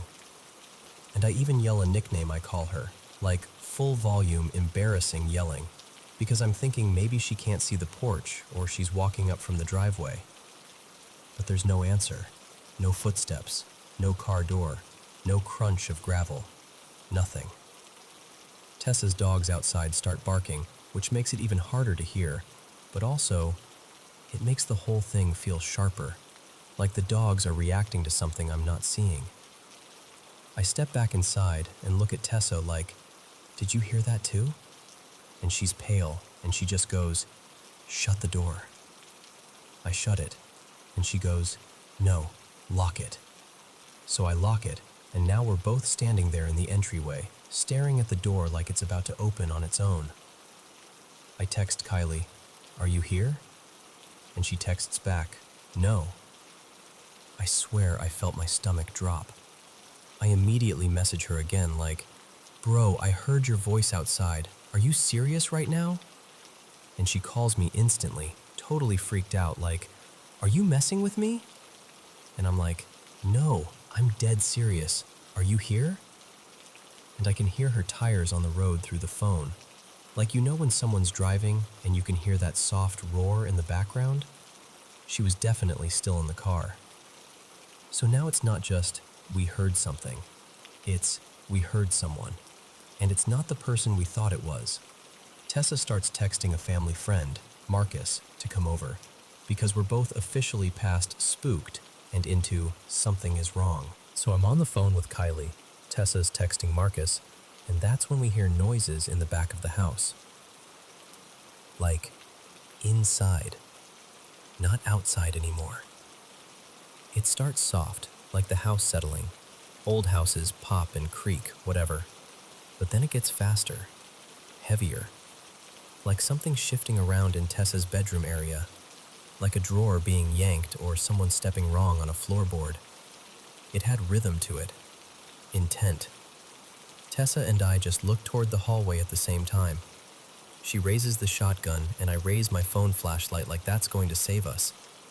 We move down the hallway, Tessa in front, me right behind her. We sweep the room with our lights. Nothing. No open windows. No person. No animal. No explanation. Just the air feeling thick, like we interrupted something we weren't invited to. Around this time, my boyfriend calls. and I answer for like 2 seconds, just long enough to say, "Something's happening, I'll call you back." Because my brain is doing that thing where it's trying to be normal while everything is absolutely not normal. And then Kylie calls me again and says, "I'm outside." And immediately I'm like, "Do not get out of the car. Stay in it. We don't know what's going on." So she stays put. Her headlights are on, but it's still so dark that it feels like the woods are swallowing the light. Marcus shows up a few minutes later, but he accidentally blocks the cars in when he pulls up. Doesn't matter. At least we're not alone anymore. I ask Kylie to turn on her brights so we can actually see more than 10 feet past the driveway, and she does. The trees beyond the light just look like a wall. Marcus takes the shotgun from Tessa while she explains everything, and she's moving fast, grabbing a bag, shoving stuff inside, because she's decided she's not staying there that night. She's like, "I'm going to family's. I'm not sleeping here." And I don't blame her, not even a little. I walk out to Kylie's car, but I feel way too exposed standing out there, so I tell her, "I'm going to talk to you from inside my car so I'm enclosed." So I get into my car, roll the window down, and we're talking through the gap between our cars like it's some weird drive-through confession booth. And then I hear it, behind us. It sounds like a rock being kicked, like a foot scuffing gravel, close enough that my shoulders instantly tense up. I go, "Roll your window up, right now. I heard something behind us." And she rolls it up immediately, and we both just stare forward, watching Tessa and Marcus circle the property with flashlights, checking the dogs, checking the corners of the house, shining light into the tree line. A few minutes pass. We crack the windows again, just barely. Kylie goes, super quietly, "Do you hear that?" I'm watching Tessa and Marcus, scanning, and I'm like, "No, what?" She says the bushes sound like they're rustling, but I can't hear it from my side. And the thing is, Marcus had just walked back there. Like, if it was an animal, it should have bolted. And if it didn't bolt, Marcus would have seen it. Then Kylie looks at me and goes, "It sounds like something is going, ah, ah, ah, ah." And I'm like, "Are you sure it's not one of the dogs?" And she asks, "Do they have a deep bark?" And I'm like, "Yeah." So we try to convince ourselves that's what it is. We need it to be that. Marcus comes back and says he hasn't seen anything, but he wants to fire the shotgun once, just to clear it and scare off anything nearby. So the whole time we thought we had protection, we didn't. And the part that I can't let go of? That first voice. Because Kylie has only been to Tessa's house one time, and whatever called out from the dark sounded like her anyway. And I grew up with Kylie. I know her voice. It wasn't similar. It was right. After we finally got everyone out of there and home safe, we were texting in our group chat, trying to make sense of it. Tessa said something that stuck with me. She said she feels this anger in the house sometimes, like a heavy, sharp feeling. But when she leaves the property, it fades. And I'm not going to pretend I'm some expert, but I know enough to understand that when a place holds a specific, intense emotion like that, especially when it's consistent, it's not a great sign. She wants her pastor to come pray, and she asked me to help cleanse the house too. And honestly, I don't know what it was. I don't know if it was something paranormal, or someone messing with us, or some bizarre echo in the woods that just happened to hit the exact right tone. But I do know this. Something answered us from the dark, and it knew exactly whose voice to use.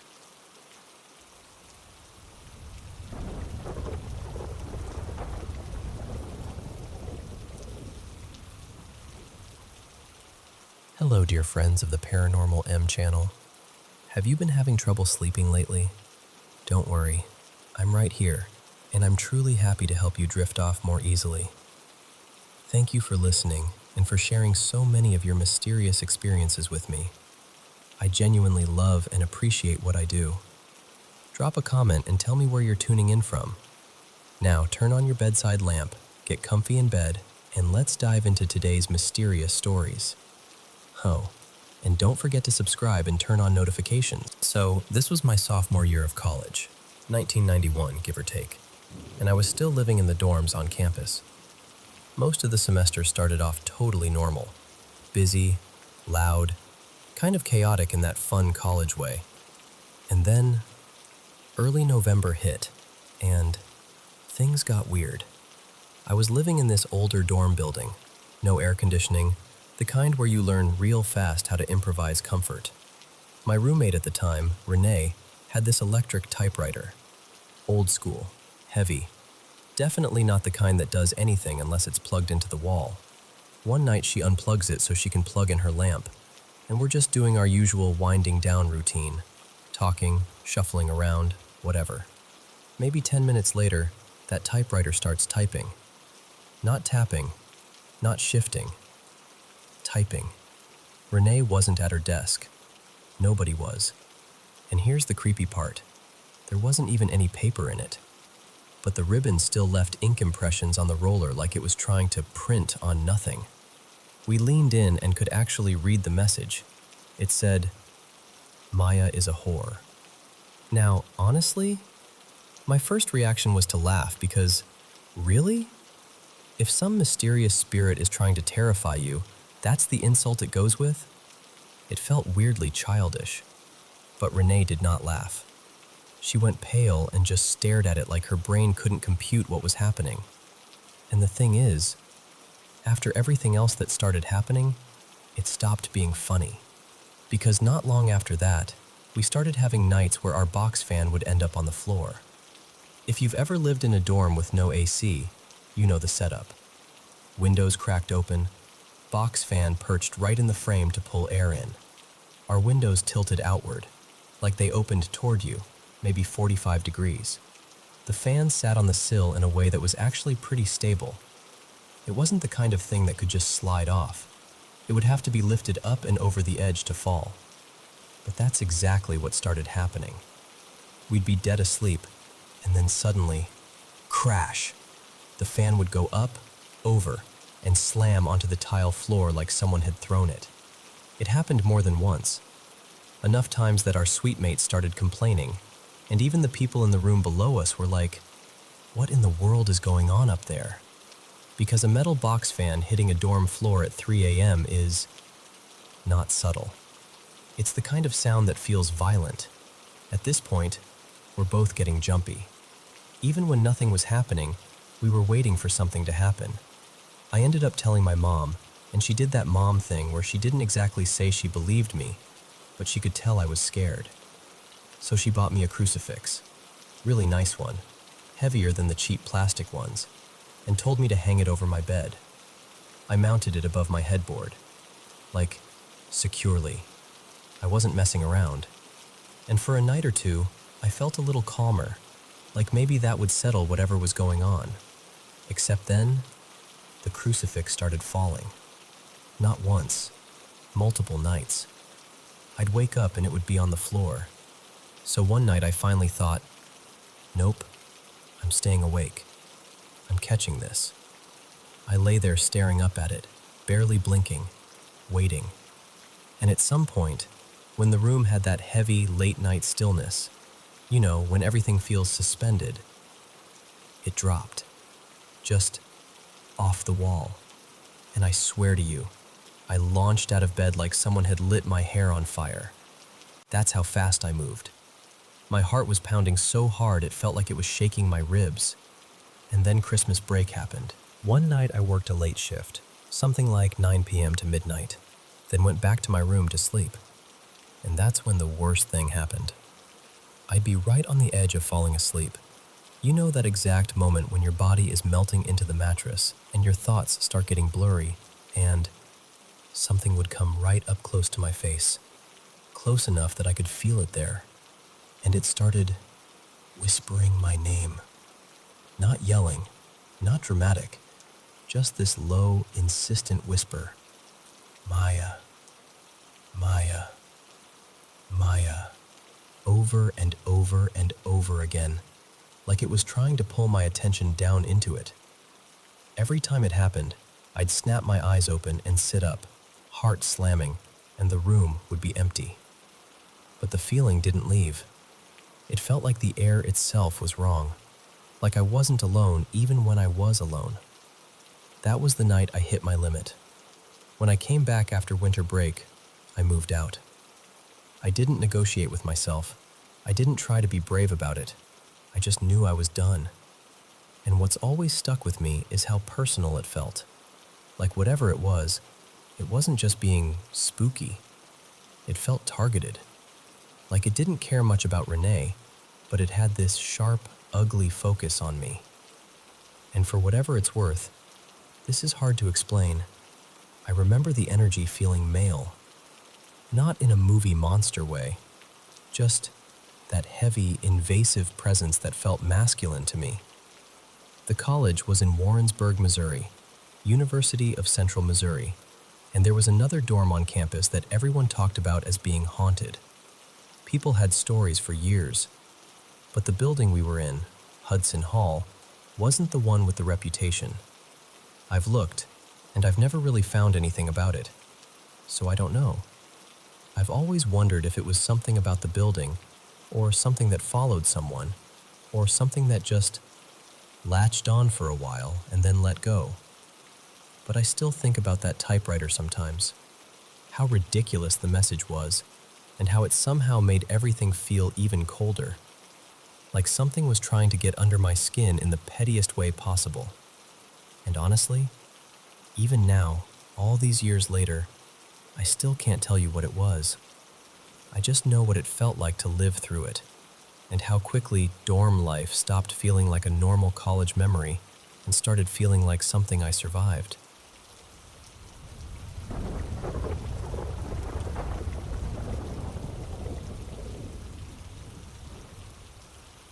Hey, so I've never really told this in a calm way, but I'll try.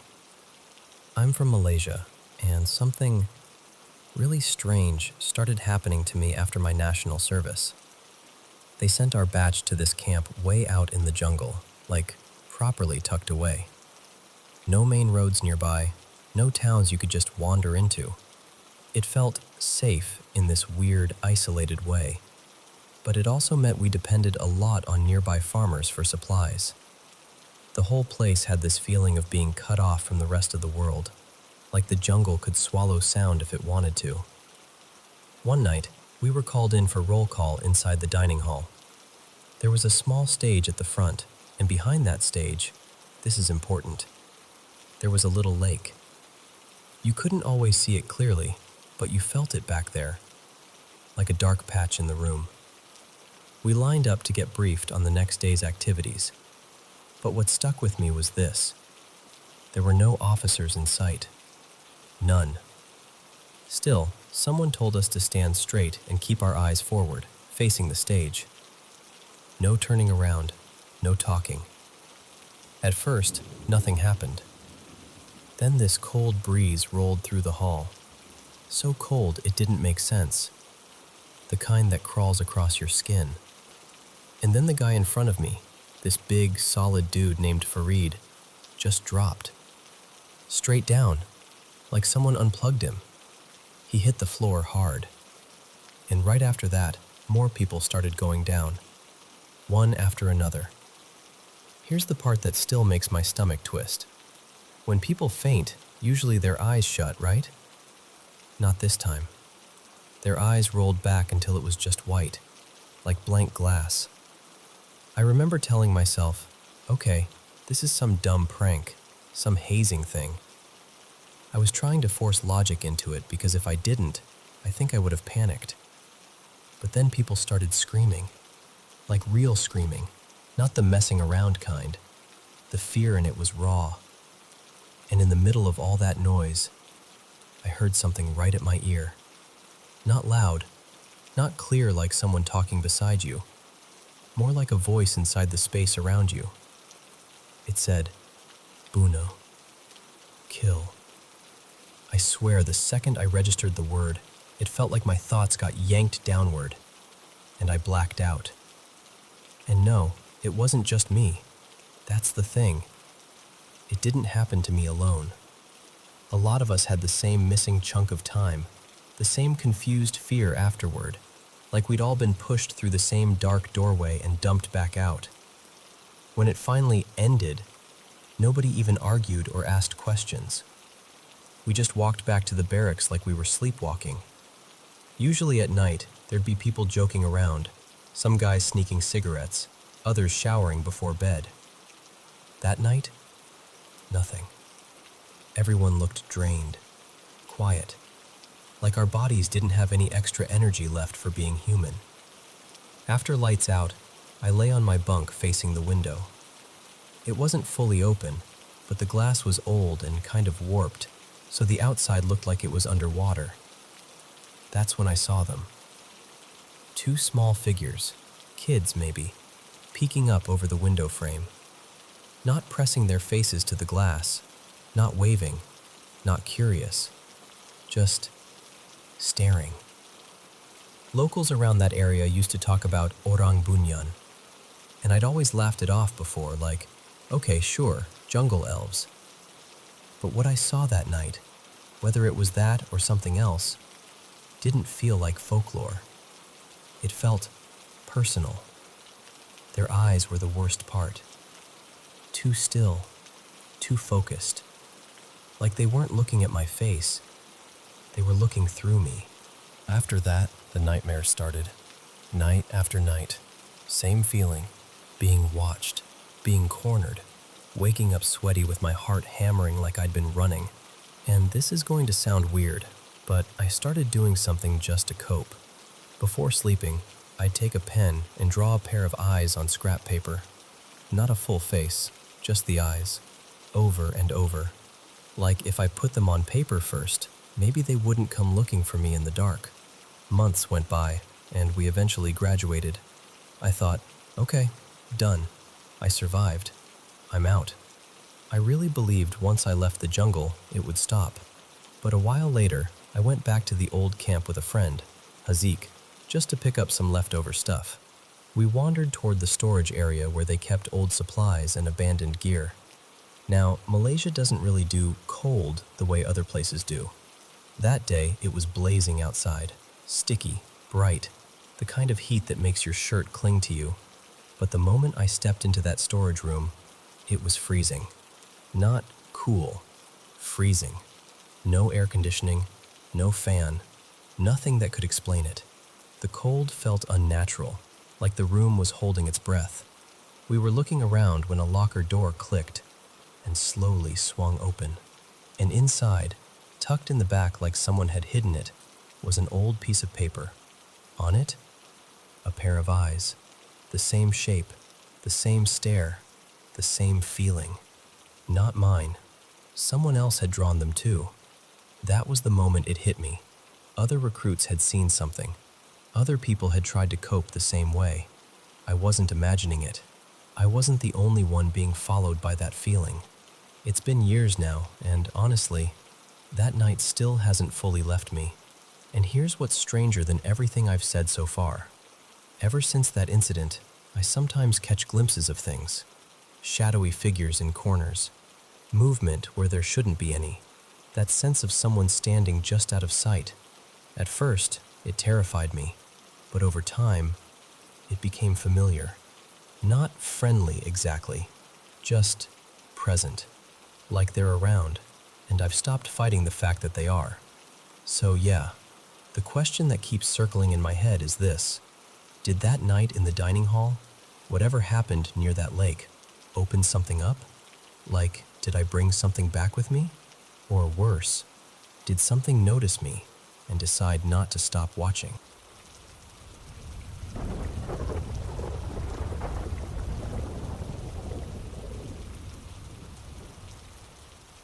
Okay, so before I get into what happened, I need to give you a little context, because otherwise, it's going to sound completely out of nowhere. I've been having weird experiences for as long as I can remember. Like, as a little kid, I had night terrors, those truly vivid, wake-up sweating kind, and honestly, I still get these intense recurring nightmares even now. And on my dad's side, there's always been this quiet family understanding that some of us are, I don't know, more sensitive. So growing up, I never really thought of it as dramatic. It was just part of life. Nothing felt violently threatening, not usually. Sometimes I'll get what I call bad vibes in a place for absolutely no reason, but that's about it. There's also been this one specific thing, this visitor, I guess you could call it. Since I was around 3 or 4, I've had moments where it feels like someone sits on the edge of the bed. You know how you can tell when a mattress shifts and there's that weight? Different beds over the years, different rooms, same feeling. Sometimes you even hear the little creak like someone settling in. It never stays long, maybe a few seconds, and then I'll hear the faintest sound of footsteps fading away, like it's leaving. Now I'm married. My husband, Evan, has his own family history of sensitivity too, but on his mom's side instead of his dad's. We've been living in this small, older house, built somewhere around the 1940s, I think. Just the two of us and our 2 dogs. That's it. Quiet little life. Except, when we first moved in, this was over 10 years ago now, things started ramping up. At first it was subtle, that feeling like you're being watched from a dark hallway, or like something is standing just out of sight in a doorway. You try to tell yourself it's your imagination, but then it turned into footsteps. Not just once, like regularly. Walking around the house when we were both sitting still. Sometimes we'd hear low talking, like voices under the noise of the house, but you could never make out words. And then there were the physical things. Cabinets opening by themselves.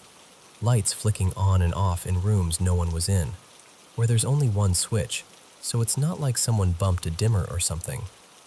Knocking sounds. Scratching in places that didn't make sense. And here's one that still makes my skin prickle. We'd hear what sounded like a cat sometimes, like a low growl or that awful, throaty hiss. Except, we don't own a cat. Never have. Our dogs would react too. They'd stiffen up, stare into empty corners, start whining for no reason, or suddenly refuse to go down a hallway like it was a solid wall. We've had doors that were locked end up unlocked. We've had objects moved. Nothing huge, but enough to make you stop and go, okay, no, that was not there before. And every once in a while we've seen shadow figures, just quick, dark shapes that vanish when you focus on them. But the strangest thing we've both seen, more than once, is what we jokingly started calling the ghost dog. I know how that sounds, but it's been happening since around December 2020. It's about the size of our smaller dog, except it moves wrong. Like it's gliding, floating maybe a foot off the ground. It's fast. Blink and you miss it fast. The second you notice it, it darts away like it's been caught. Now, here's the pattern. Things will calm down for weeks or months. Then it comes back. It builds for a while, gets louder, more frequent, then quiets again. If it gets really intense, I call a family friend, Marianne. She's kind of like an aunt to me, and she's also a pastor. She'll pray with me, and that usually brings the calm back. A couple of weeks ago, we had a little burst of activity again. Stuff in the bathroom, like a few items literally popped out of a basket on the shelf and scattered across the floor like someone flung them. A bottle, mouthwash I think, tipped over by itself. Footsteps again. The usual weird noises. And I know this sounds awful, but we've gotten used to it. We mostly ignore it now. We do the prayers, we keep living, we don't feed it fear. But then last night happened, and this was different, because it involved my dog. I need you to understand, this dog is my whole heart. Her name is Poppy, and she's my pride and joy. She's not dramatic, she's not jumpy, she's not the type to fake a reaction. She's also crate trained, and she sleeps in her crate at night without any issues. Last night she was completely normal when I put her to bed. Calm, sleepy, typical Poppy. I went into the bedroom, got comfortable, and I had literally just laid down. when she let out this sharp, sudden scream. Not a bark, not a yelp, a scream. The kind she only makes if she's in real pain. Evan shot up immediately and went to check on her. A moment later, he came back and said, "She's staring into the corner of the room weird, but she looks fine." And I tried to breathe. I tried to tell myself maybe she startled herself, maybe she bumped her leg, maybe it was nothing.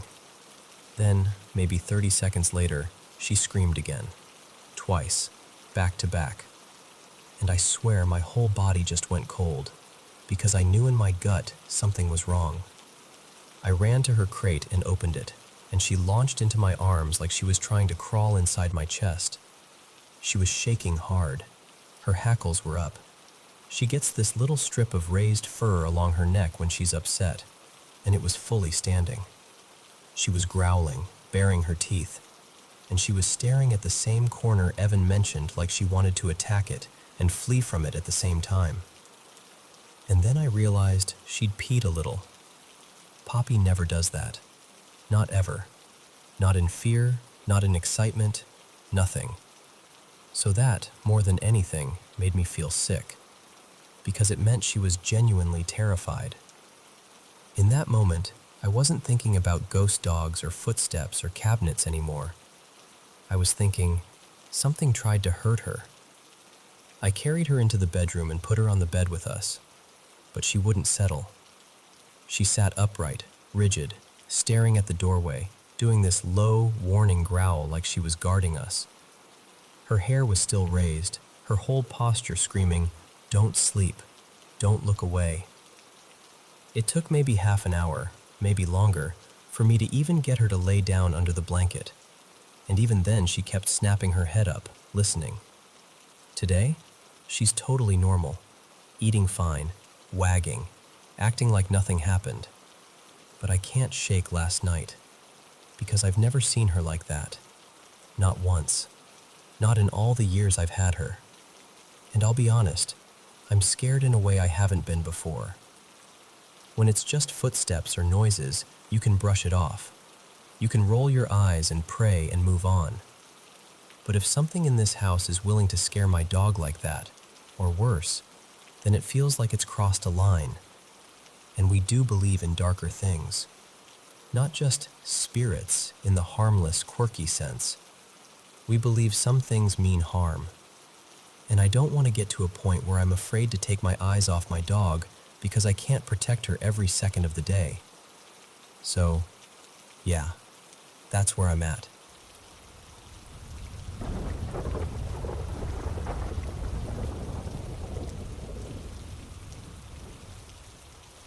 Hey, listen. Before I even get into it, you need to picture the evening the way it felt. The sun was already slipping away, and everything outside had that strange hush that only happens once or twice a year, like the world is holding its breath. No cars, no kids, not even the scrape of wind in the hedges, just this dead, heavy stillness. The kind of quiet where you start noticing things you'd normally never hear, like the slow, lonely toll of the church bell down the road. And you know that church, right? The one with the little graveyard tucked around back? I grew up hearing people say that on Halloween night, the line between here and there gets thin as a closed door. Like if something knocks. It's closer than it ever is the rest of the year. So, that's the mood. This happened years ago, when I was a teenager, old enough that trick-or-treating would have been embarrassing, but still young enough to think we were untouchable. I'd been at my friend Declan's house with a few others. Nothing wild, just messing about, telling stories, eating whatever junk we could find. But the weather turned absolutely vile, so we ended up stuck inside all night. By the time everyone started heading off, I was the last one there. I didn't want to admit it, but I was a bit uneasy walking home in that kind of night, so I rang my ma'am. She came to collect me. Must have been around 20 past 11, give or take. And the second I got into the car, I realized how bad it really was. It was one of those black, soaked nights where the rain doesn't fall so much as attack you sideways. The wind was throwing leaves and muck across the road, plastering the bonnet, rattling the whole car like it wanted in. Ma'am drove slow, careful, because country roads at night are dangerous even in good weather, never mind that. And we lived out proper countryside. No streetlights, no footpaths, no reassuring glow from a shop window. Just hedges, fields, and the odd farmhouse set back like it's hiding from the world. Now, there's a crossroads not far from our place. You'd know it if you saw it.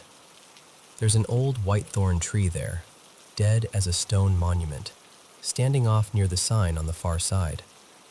Everyone calls it the dead tree, and I swear it looks different at night, like it's watching you. We were coming up on that crossroads, talking away as normal. Me telling Ma'am how the night went, her half listening, half focused on the road. And then the headlights swept across the junction, and everything stopped. Under that dead whitethorn, in the middle of a storm that could peel paint, stood a woman. Not walking, not hurrying, not even hunched against the rain the way anyone would be, just standing there. Out from the ditch more than she should have been, almost like she'd stepped into the road on purpose. I swear to you, it felt like the air inside the car turned cold. Ma'am, who's usually steady as they come, actually halted the car right there, half in the crossroads. Only for a heartbeat, but long enough to carve the image into my head. The woman was old.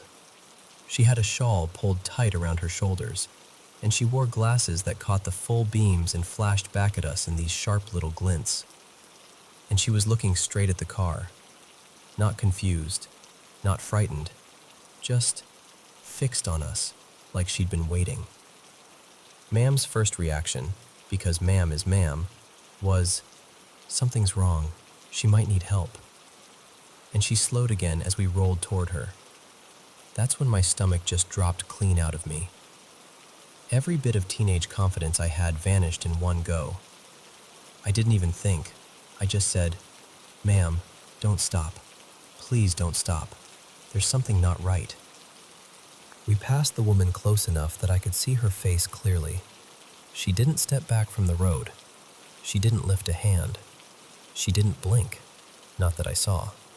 She just turned her head as we went by, tracking us. And then, God, I hate this part, she smiled. Not a friendly smile, not even a weird old lady smile. It was stretched, like it didn't belong on her face, like someone had put it there and forgotten how to take it off. Her shawl was clasped right under her chin, tight like she was keeping herself wrapped up inside it. And those glasses, those glinting lenses, kept catching the light as she stared in through Ma'am's window. And then, as the car moved past, she turned to keep looking. She turned further than felt normal, like she wasn't going to let us go until she'd watched us disappear. And I couldn't look away. I stared right back, frozen, watching her twist around until she was facing the back window, still holding that grin, still looking at me as if she knew me. We drove on. Our house was barely down the road, maybe a third of a mile. We were inside within minutes, but I didn't feel any safer. Ma'am came in fast, pale, and called my dad, Ronan, telling him to come home immediately. Then she told me to lock the door. And then she left again, straight back out into the storm. So there I was, alone in the sitting room, knees pulled up, listening to the wind batter the house, straining for any sound that didn't belong. Every creak, every branch scraping, every gust made my heart jump. I kept picturing her standing under that dead tree, deciding whether or not to follow. When Ma'am and Dad finally came back, they were quiet. The kind of quiet adults get when they've seen something they don't want to talk about. No sign of the woman. Dad, he was in the guards at the time, called it in. They had a squad car come out and search the roads. They even rang a local care home and checked if anyone was missing. Everyone was accounted for. Nothing. No footprints, no reports, no explanation. A few days later, an elderly neighbor passed away. and people muttered the usual things about omens and Halloween and bad nights, but I honestly don't think it was connected. She was a lovely woman, and she looked nothing like what I saw under that tree. And that's the worst part, really, because I don't know if she was just a real person in a strange moment, or if she was something else entirely. All I know is this: I still see her sometimes when I'm driving at night, when the rain is hitting sideways and the hedges are black as ink. That dead whitethorn, that grin, those glasses flashing back at me. And I hope, genuinely, I hope, I never meet her on the road again. Anyway, it's taken me a while to tell you this, and while I've been talking, the night has gone from nearly Halloween to Halloween itself. So, happy Halloween. And if you hear a knock, maybe don't be too quick to answer.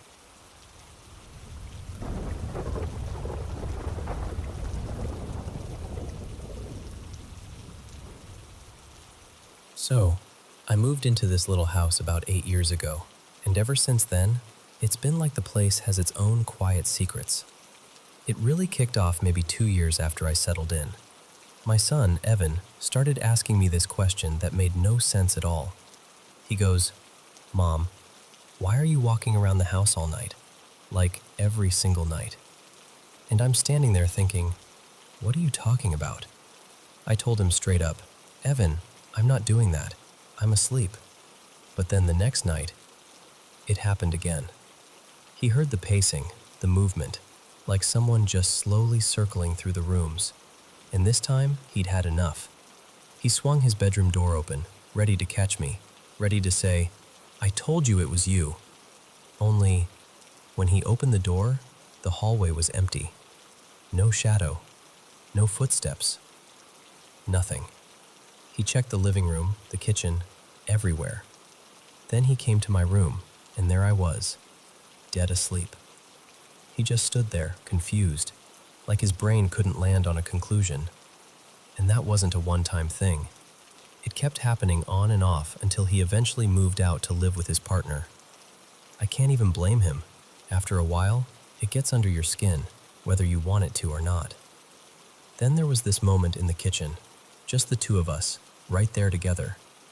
We had this older fridge at the time, the kind with 2 heavy doors on top and a freezer drawer you pull out from the bottom. Those doors weren't light. You had to pull them with intention. And I'm telling you, out of nowhere, the left fridge door just, wham, flung open by itself. Not creaked, not slowly drifted like maybe it wasn't shut right. It opened like someone yanked it. Evan and I just stared at each other, wide-eyed. And weirdly, I wasn't scared. I was amazed. Like, did you just see that? Because there was no logic that fit. See, I've had odd things happen my whole life. Little flashes of the unexplainable. Soft blue or violet orbs near the bed. Doors clicking open or easing shut. Footsteps when nobody's there. Voices in that half-heard way that makes you question your own ears. And I know how that sounds. I do. But honestly, those things never terrified me. They always felt curious, like the world was bigger than we pretend it is. But then, after Evan moved out, something started happening that actually did scare me. I began waking up at exactly 3:30 in the morning, over and over, to these insanely bright, strobing lights outside my bedroom window. I live on a small island, so it's quiet, and I don't really use heavy curtains, just light lace ones, the kind that let moonlight through. And these lights would blast right through them, lighting up the room, especially the wall I'm facing when I wake up. It wasn't steady light. It pulsed, sharp and rhythmic, like a strobe, bright enough that the whole room felt awake. Bright enough that my eyes would snap open like something had yanked me out of sleep. And every time, it was 3:30. The first few times, I felt terrified. And that surprised me, because I'm usually the kind of person who leans in toward the strange. Normally, I'd be fascinated. But this wasn't fascination. This was this deep, instinctive fear, like my body knew something my mind didn't. So I'd do the only thing I could think to do. I'd hide under the covers and wait until it stopped. Just like a kid, honestly. Like, if I can't see it, it can't see me. But one night, I finally told myself, no, enough. I need to know what this is. So I sat up, heart pounding, and I went right to the window. And the second I looked out, nothing. No car, no person, no boat, no flashlight, no source, no movement, just darkness and quiet. And the lights stopped, instantly, like they'd been switched off. So I kept asking myself, why 3:30? Why that time? So exact it feels intentional. And why wake me up at all? I honestly don't know. Maybe I never will. These days, when it happens, I don't fight it. I don't panic. I just close my eyes and let myself drift back down, like I'm quietly accepting that this is part of my nights now. Something that comes, does its strange little dance, and leaves. But I'll tell you, I still wonder. And I have to ask, have you ever experienced lights like that? The kind that feel like they're meant for you?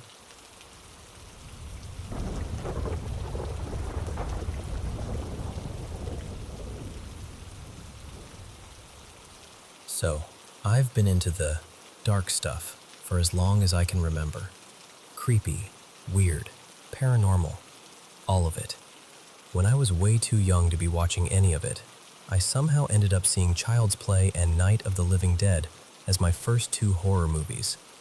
And instead of being traumatized like a normal person, I was completely hooked.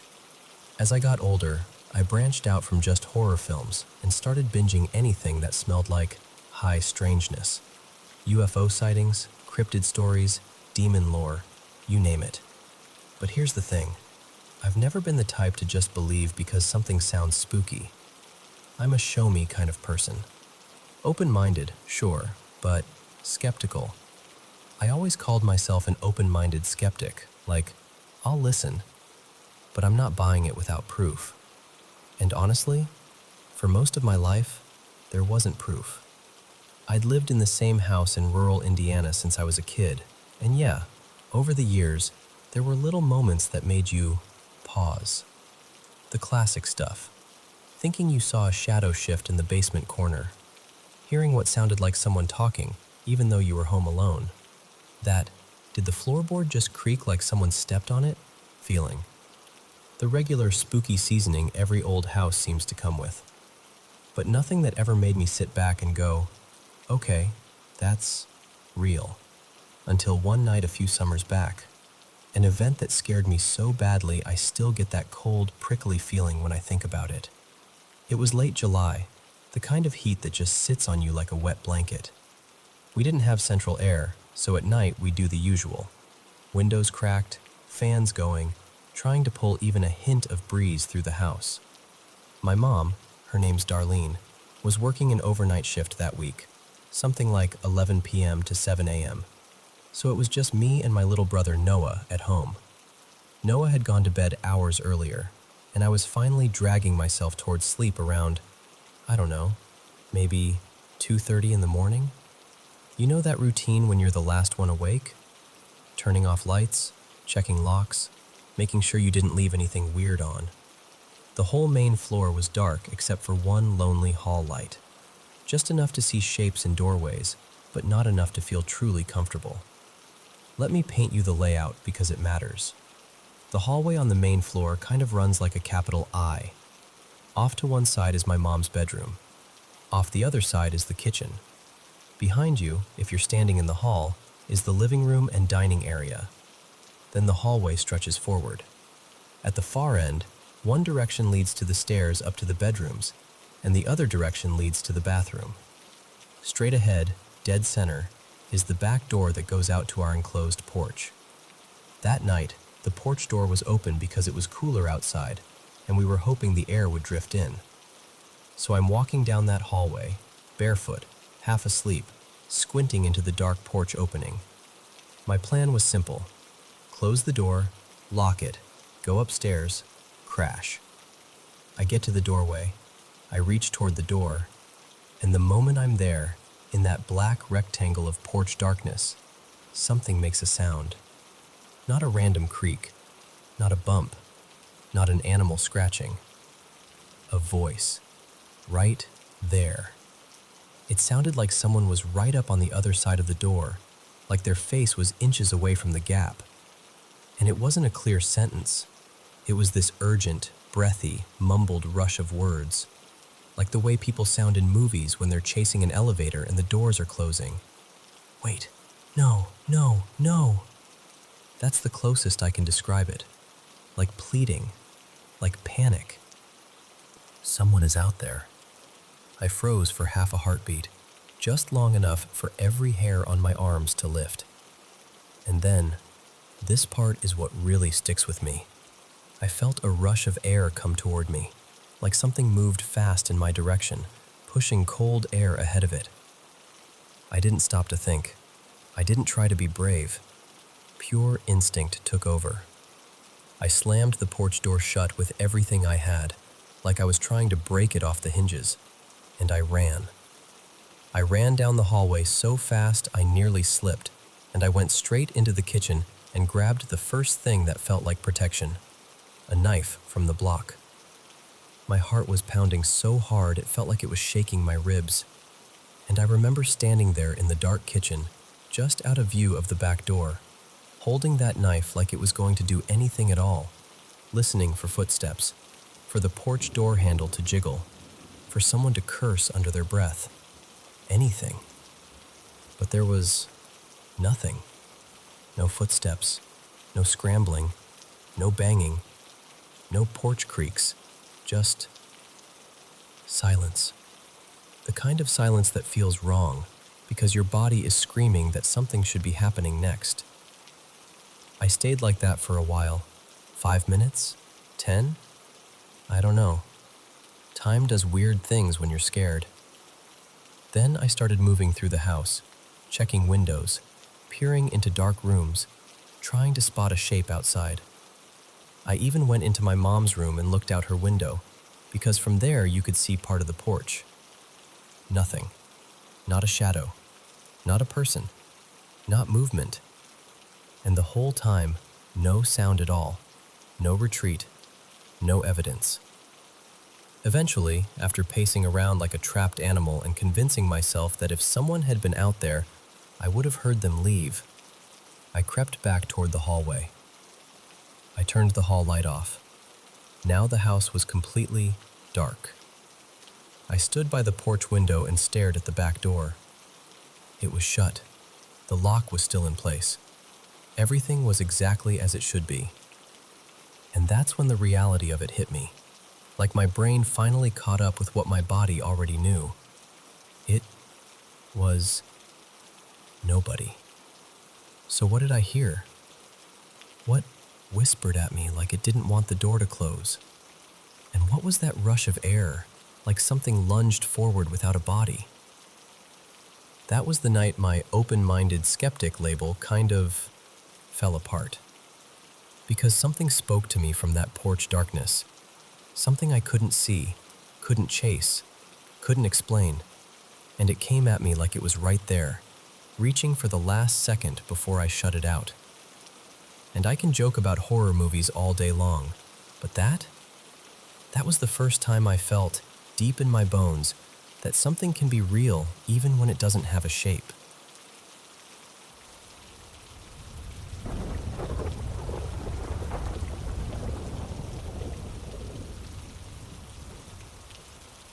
Okay, so let me tell you about something that genuinely rattled me, because even thinking about it now makes my skin prickle a little.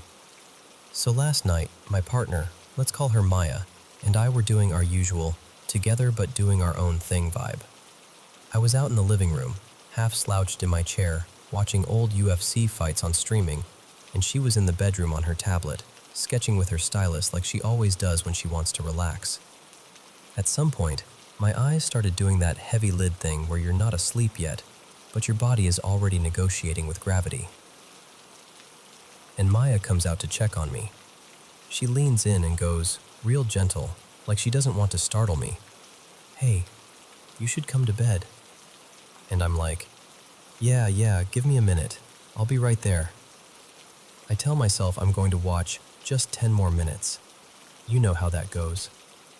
But then, maybe 5 minutes later, she calls out again, only this time her voice sounds different. Not angry, just confused. She goes, "Did you go into the bathroom?" And I sit up a little because the question is so random. I'm like, "No, I've literally been sitting right here since you came out." And she pauses, and then she says, super matter of fact, like she's reporting the weather, "I just saw you walk into the bathroom." I laugh a little at first, because what do you even say to that? I'm like, "Maya, I didn't get up. I swear. I haven't moved." And that's when she starts explaining, slowly, carefully, like she's replaying it frame by frame in her head. She tells me she was standing near the edge of our bed, facing the doorway, and she saw someone moving down the hall the way I move when I'm sore, kind of stiff, like a tired shuffle. And she says she couldn't tell at first, but then she caught part of a face, my forehead, the shape of my nose, that pale skin right under the eyes. But the rest of the person was wrong, like it was too dark, like it didn't fully have a body the way it should have. And she says, "I watched it turn and walk into the bathroom." So I'm sitting there staring at her, waiting for the punchline, but she's dead serious. Then she adds this part that made my stomach drop. She said she heard the footsteps, heavy ones, like the way I walk when I'm wearing slides and I'm not trying to be quiet. She said the bathroom light never flipped on and the door never closed. So after about 30 seconds, she got this uneasy feeling and walked in to check. And nobody was in there. She looked behind the shower curtain, checked the corners like that even makes sense. Nothing. That's when I actually got freaked out, because if she'd said she just thought she saw something, fine. But she was describing details, movement, sound, a partial face, like she wasn't imagining it, she was witnessing it. And here's the part that keeps bothering me. The TV was on in the living room, bright enough that it throws this soft flickering light down the hallway. With the bedroom door open, that glow hits the closet door at the end of the hall. So if someone walked by, you'd think you'd see a full silhouette, head, shoulders, everything. But she didn't. She said it was like only the upper part of the face resolved, and the rest was shadow. Like something trying to wear my outline but not getting it quite right. Now, I should probably mention, Maya and I are kind of spiritually curious. Not in some edgy horror movie way. More like, we read things, we do little protection rituals sometimes, cleansing stuff, intention setting, candles, herbs, that kind of energy. Nothing about summoning anything. No, let's open a door and see what happens. None of that. It's always been gentle, careful, grounded. And the layout of our place makes it even creepier. So picture this. Living room opens into a hallway, maybe 8 or 9 feet. At the end of the hall, there's a closet facing you. To get anywhere else, you do this tiny little jog, almost like a quick right, then left. On the right is the spare room. On the left, like very close, is our bedroom door. And then immediately beside our bedroom door, just a step away, is the bathroom. So if something walked into that bathroom, it had to be right there, in that tight little cluster of doors. There's nowhere to disappear unless it just doesn't follow the rules we do. After she told me everything, I didn't even finish what I was watching. I muted the TV and just sat there listening to the apartment like it might say something back. And I remember thinking, okay, either there's a normal explanation that we're missing, or we just got a glimpse of something that was pretending to be me. And honestly, I don't know which one is worse.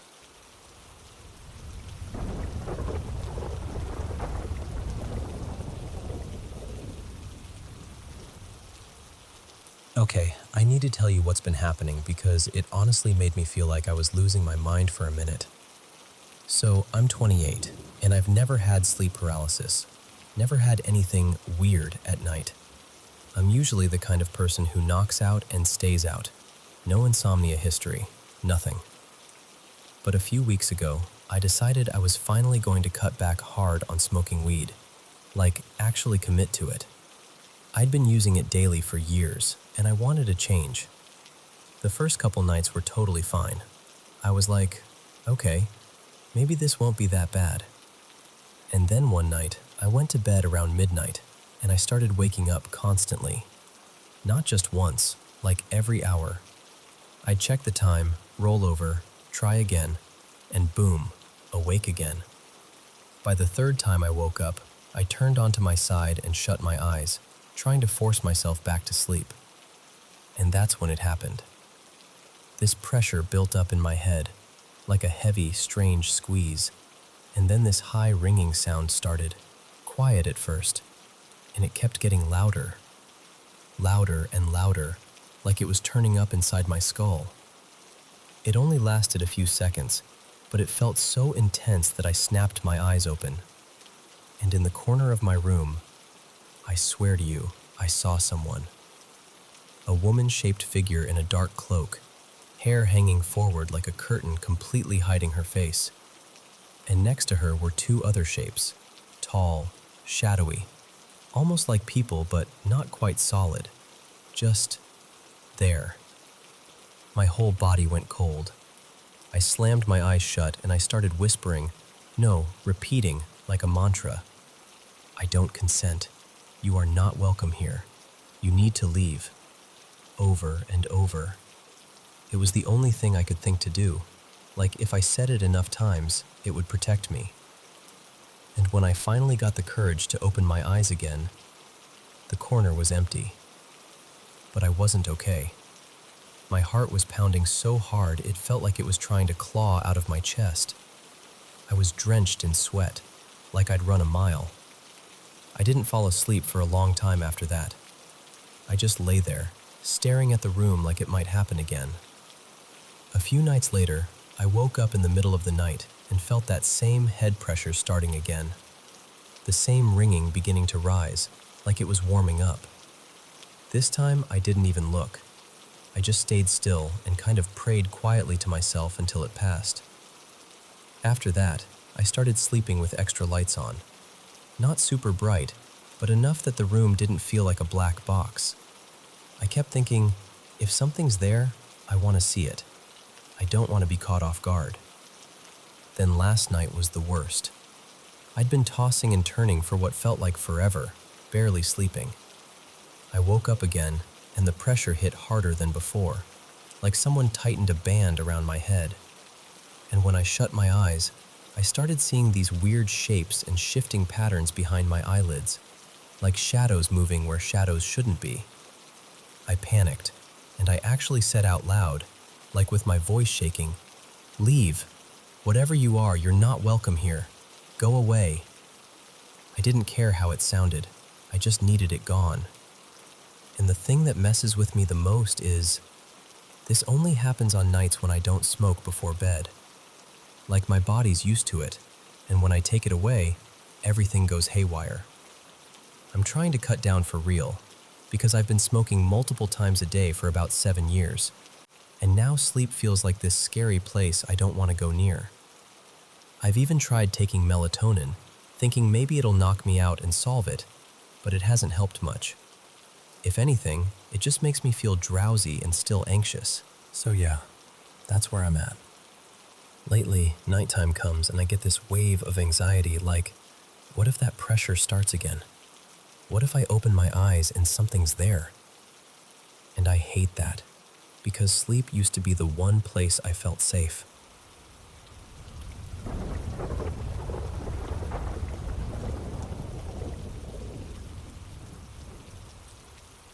Okay, so I've been turning this over in my head for weeks, and I still don't have an explanation that feels solid. For context, I'm 23, my partner Mara is 22, and we moved to the Northern Virginia area late last year because I landed a new work opportunity. We were both excited, but also stressed. New place, new routines, the whole thing. So in early winter, we decided to do a little reset weekend trip and drove down to Pigeon Forge, Tennessee. You know, tourist lights, cheesy attractions, just something easy. We booked this little cabin room situation at a campground right near the main strip. It wasn't a standalone cabin like in the pictures, more like an older building that had rooms connected, and there was this weird interior door in the middle that, I guess, could connect two rooms if a family rented both sides. Anyway, first night there. Mara's in the ensuite bathroom getting ready for bed, and I'm sitting on the bed scrolling on my phone. I get up, literally just to grab my charger, and I absolutely destroy my shin on the bed frame. Like, full force. I drop to my knees. I'm making the saddest wounded animal noises, and I'm pretty sure I teared up. Mara calls out from the bathroom like, "Babe, are you okay?" And I'm trying to sound tough like, Yeah, I'm fine. Just nailed my leg." But while I'm still down there, holding my shin and hissing through my teeth, I hear this whisper right behind my shoulder. Close. Too close. It's not clear enough to make out a whole sentence, but it's something like, "Shh." I swear my stomach dropped through the floor. I launch myself off the ground and basically teleport into the bathroom doorway, and Mara is already staring at me with these huge eyes. And she goes, immediately, "Did you just say something?" And I'm like, "No, did you? Because I just heard," and she cuts me off like, "I heard it too." So now we're both standing there in the bathroom like two frightened cats trying to rationalize it. We start telling each other it has to be the neighbors. Maybe there were kids next door playing around. Maybe they heard me bang my shin and thought it was funny to whisper through the connecting door. Earlier, we'd seen a minivan in the lot, and it looked like a family was staying nearby. So I do the brave thing, meaning I do the shaky thing, and I walk over to that interior door. It has this round, kind of old-fashioned gold doorknob. I put my hand on it, and I'm about to turn it. And Mara goes, "Wait, what if it really is kids and we scare them? That would be so mean." And I'm like, "If it's kids, we'll just tell them to stop. I just want to know if this door actually opens into someone else's room or if it's locked or what." We debate it long enough that the adrenaline starts to fade into that weird, embarrassed, "Okay, maybe we're overreacting" feeling. So we decide not to open it. I even say, out loud, "We'll check it in the morning when they're gone. I just want to confirm it's even real." We wind down with some random cable TV until we fall asleep. Now here's where it gets seriously weird. Early morning, like that bluish, half-lit time where the world looks cold. I wake up just enough to register that Mara is getting up. She's going outside for a quick smoke. I'm in that foggy, half-awake state where you're not fully dreaming, but you're also not fully present. I hear the front door. I hear her come back in. I see her set her little smoking thing down on the dresser by the TV. And then she turns and looks at me, like she's checking whether I'm awake. Then she walks over to the interior connecting door, and she opens it. Mara stands there for a couple seconds, closes it, and then walks into the bathroom, and I drift right back to sleep, like instantly. A few hours later, maybe around 10-ish, we're both up for real, talking about breakfast and what we want to do that day. And Mara casually goes, "Do you want to open that connecting door now? The family next door is probably gone." And I just stare at her, because I'm like, "But you already opened it this morning." And she's like, "What? No, I didn't." At first, I think she's messing with me. Or maybe she's embarrassed and trying to pretend she didn't do it, because she knows I was so curious. So I tell her, "Mara, I saw you.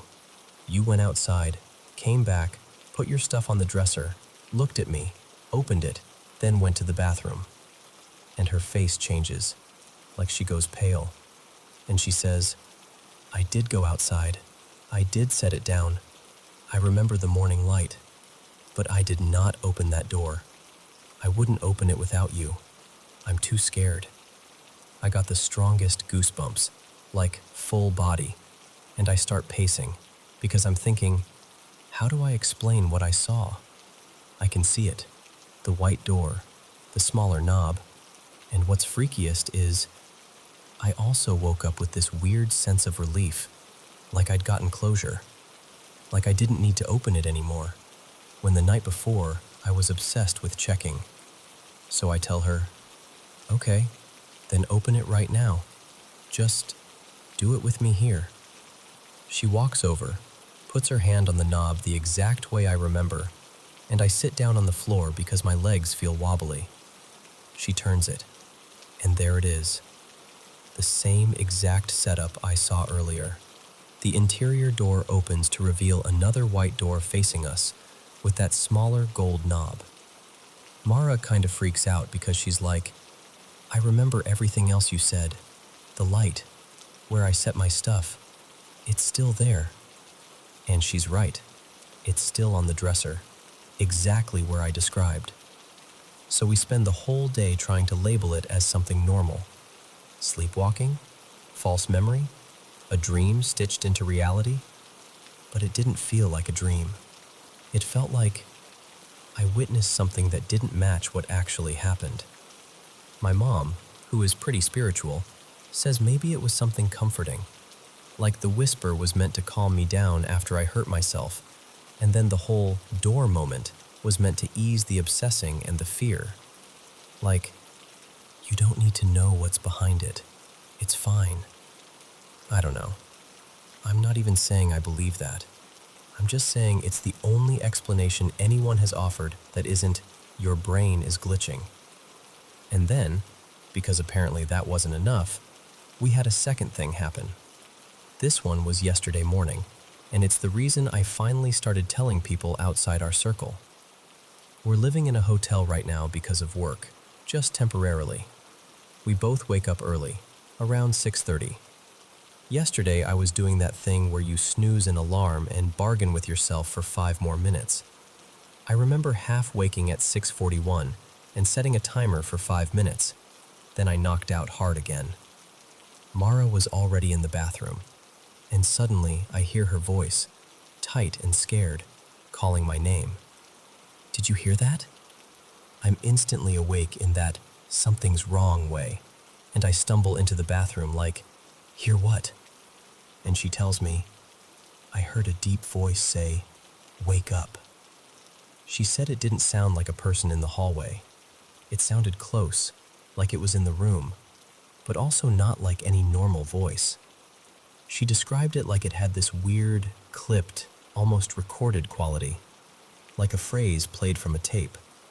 And she's whispering all this to me with her eyes huge. Then she heard it again. Same phrase, same tone.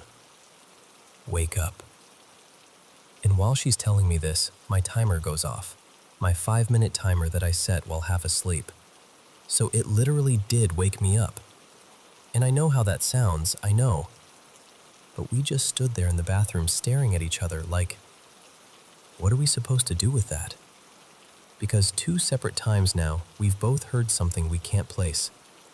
And the first time, I saw something I can't reconcile with what Mara says actually happened. We've tried blaming neighbors, hotel sounds, pipes, half-dreams, anything. But the timing, the closeness, the fact that it's happened twice, it just sits in my chest. And honestly, the part that bothers me the most isn't even the fear. It's that feeling of being watched, not in a horror movie way, but in a something is aware of us kind of way. Like something leaned in close and went, shh, and then later went, wake up.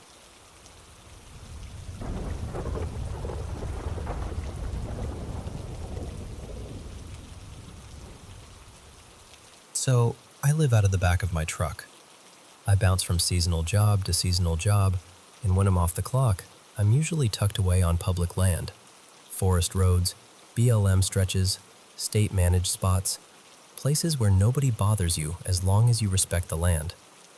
And I should probably say this up front. I've always been the kind of person who stays open to the unexplained. When I was 13, I had my first real, "oh my God, that was a spirit" kind of experience. And after that, I didn't run from it. I leaned in. I started seeking things out. Paranormal stories, haunted places, the whole deal. Anyway, last winter I was working near the Sierra, just outside Sequoia. When the season wrapped, I had a few weeks to kill before I needed to be back up in Washington for my summer gig. I wanted, so badly, to head up toward Mount Shasta for a couple nights and just watch the sky. That area feels charged, you know? Like the kind of place where you might see something you can't explain. But a storm rolled in, dumped a bunch of snow, and my truck's honestly kind of pathetic in conditions like that. Rear-wheel drive, not built for sketchy mountain roads, and I wasn't trying to become one of those stranded horror stories. So I changed plans and decided to stop near a lake on my way toward the coast instead. I found this surprisingly cheap campground and rolled in on a Sunday evening, right before dark. The place was quiet, almost too quiet. My site sat at the edge of a small bluff above a river, and the water was moving fast enough that it made that steady, constant rushing sound. The only other people there were this family in an RV, 2 parents and 2 kids. The boys were riding their bikes around earlier, doing laps like kids do when they've got nowhere else to burn energy. I did my normal routine, cracked a couple beers, made a quick meal, some kind of stir-fry situation, ate it right out of the pan, and climbed into the truck bed. When I sleep out like that, I usually leave my tailgate down and the canopy window open. I like being able to stretch out, and it keeps things from getting damp and gross with condensation.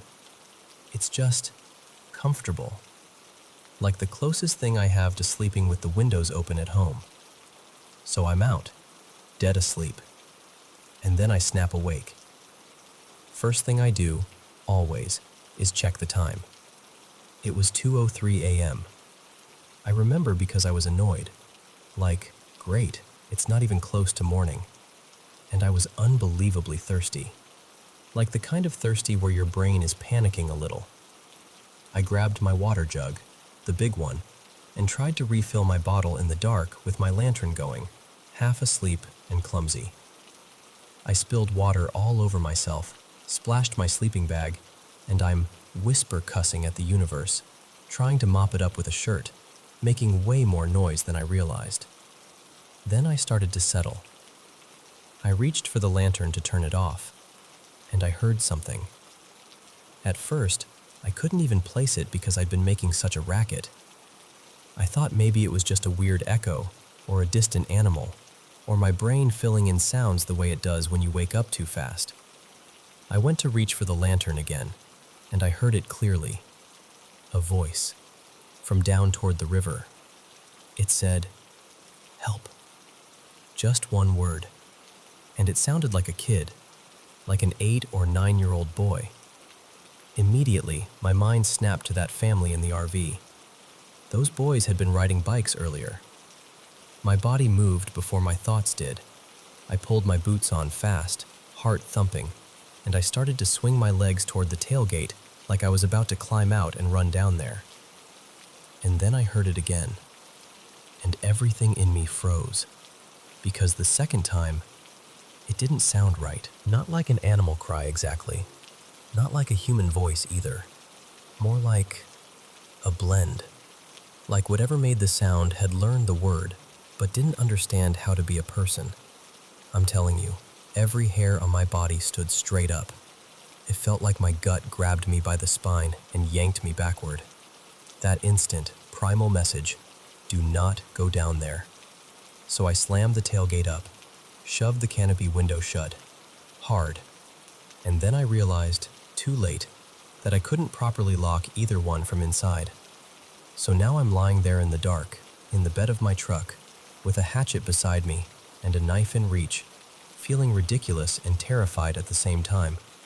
And the call kept coming. Over and over, same rhythm, Same distance, never closer, never farther. Help. And then that twisted version. Help. It went on for what felt like forever. I checked my phone once and saw I'd already been listening for more than half an hour. I didn't move. I didn't even breathe right.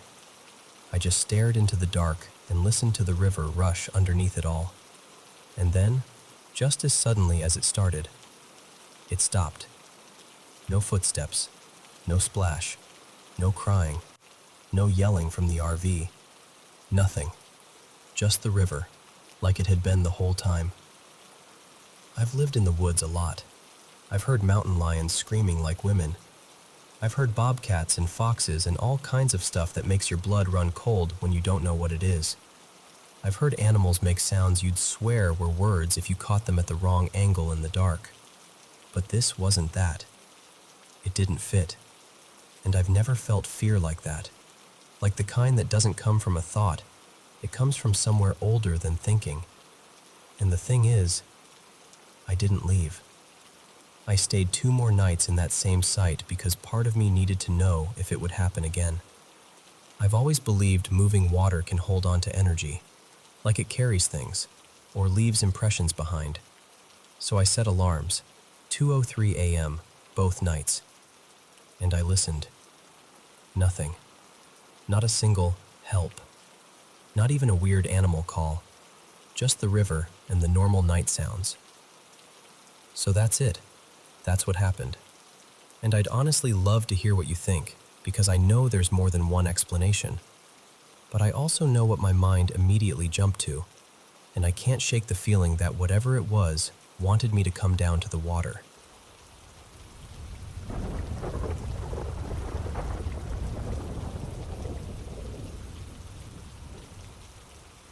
So I work overnight at this store, right?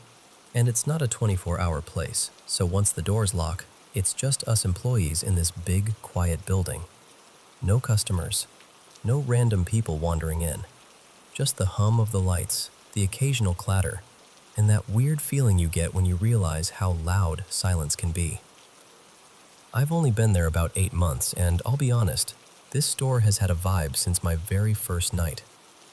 Not like old cemetery on a hill haunted. The building's only been around a couple decades, and I've never heard of anyone dying there or anything. It's just little things. The kind of little things you can brush off if you're determined to. Except I'm not always determined to. On my first overnight shift, I was walking past one of the back aisles when I heard this clear as day.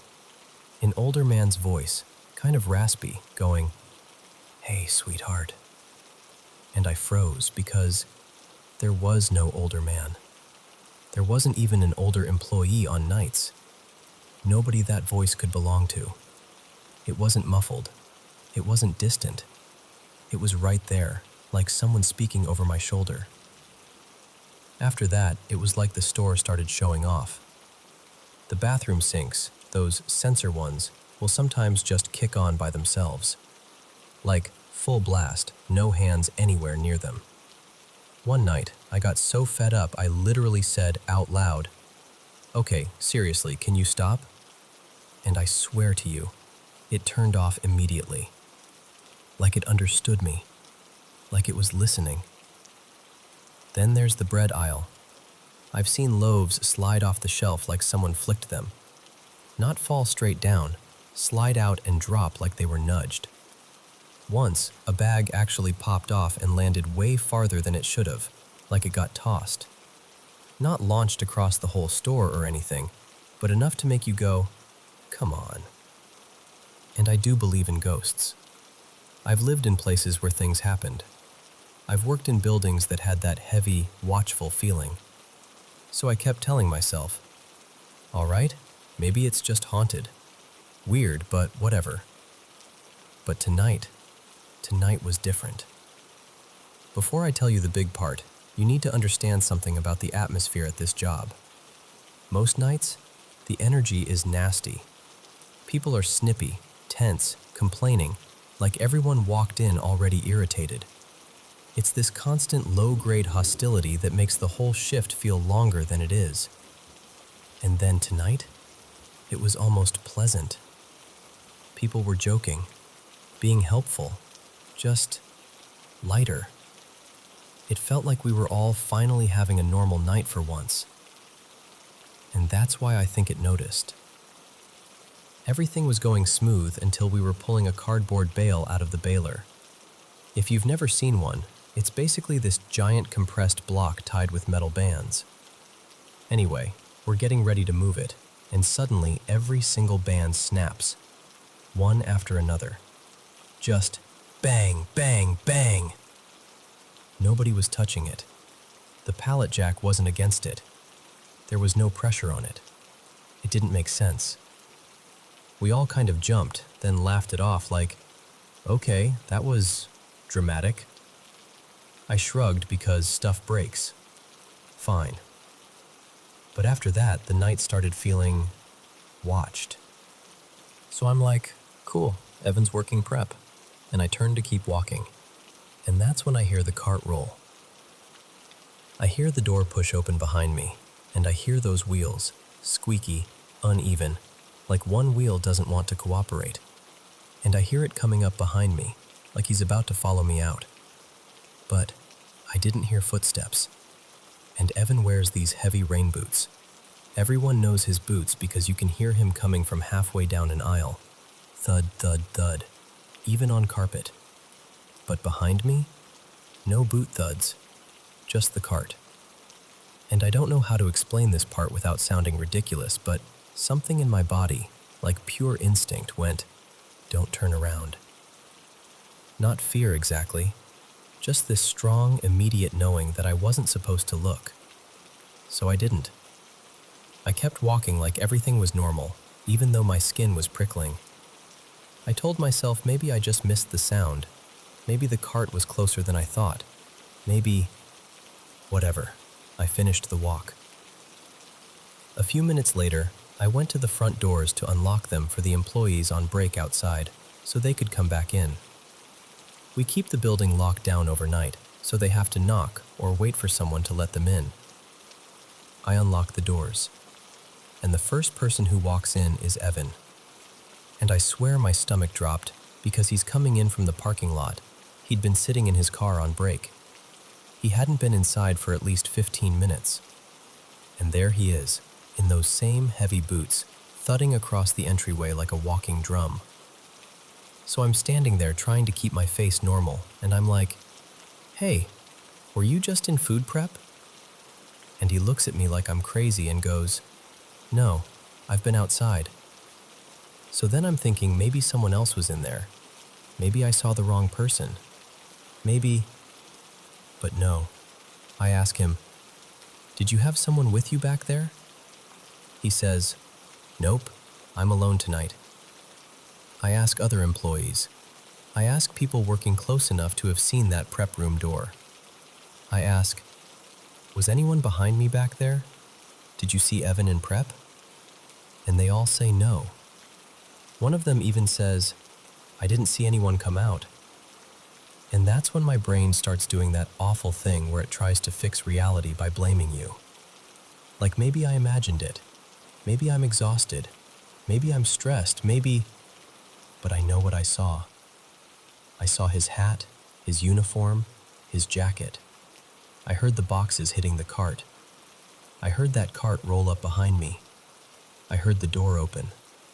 Just no footsteps. And I've dealt with ghosts before. I'm not someone who panics over a shadow in the corner, but I have never had something mimic a living person like that. Not that clearly, not that convincingly. And now I can't stop thinking about the mood tonight. How good it was. How peaceful it felt for once.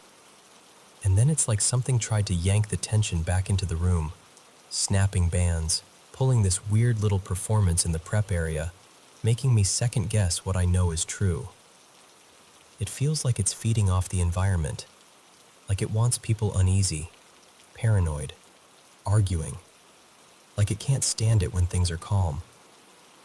And I hate admitting this, but I keep thinking, if it can look like Evan, then what else can it look like?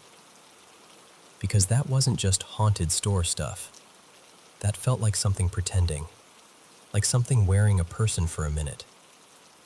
And the worst part is, I keep replaying it, trying to prove it to myself, and it just makes me feel like I'm losing it, like I'm going crazy. But I'm not. I know what I saw.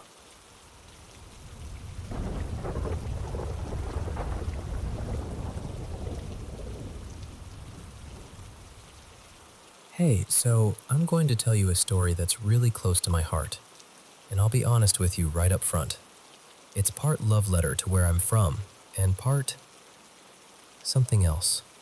Something I still don't fully have words for. I've lived my whole life in Western Ohio, Logan County, the kind of place where you can drive 10 minutes and watch the land change from soft, rolling low hills into wide, flat fields that look like they go on forever. And the seasons here? People joke about Ohio weather, but when it's right, it's right. Spring is bright and muddy. Summer is thick and loud with cicadas. Fall smells like smoke and leaves, and winter can make the whole world feel like it's holding its breath. Growing up, I was always the kid who liked history. Not just the big textbook stuff, more like the bones of a place. The stories that get passed down, and the stories that don't. And around here, there's a lot that doesn't get talked about. Where I'm from, people mention Native history like it's a footnote, something you see on a roadside sign or a tourist brochure. We had this local cave system that did tours, and once a year, there'd be a little festival in a nearby town with dancing and drums, and that was basically it. That was the extent of what I knew. But when I got older, I started asking questions, like, who lived here before the farms and roads? What happened to them? Why do we act like they vanished? The deeper I dug, the heavier it got. There were treaties, sacred promises, broken like they meant nothing. There were raids and retaliations and blood spilled on land that's now somebody's cornfield or backyard. And there was this one settler. Around here, people put his name on everything, like he was a legend. Let's call him Caleb Logan. Folks told the hero version of him, but what I found was uglier. Betrayal, burned homes, killings, land taken by force. And the part that messed with me most? The way he was still celebrated, like none of the rest mattered.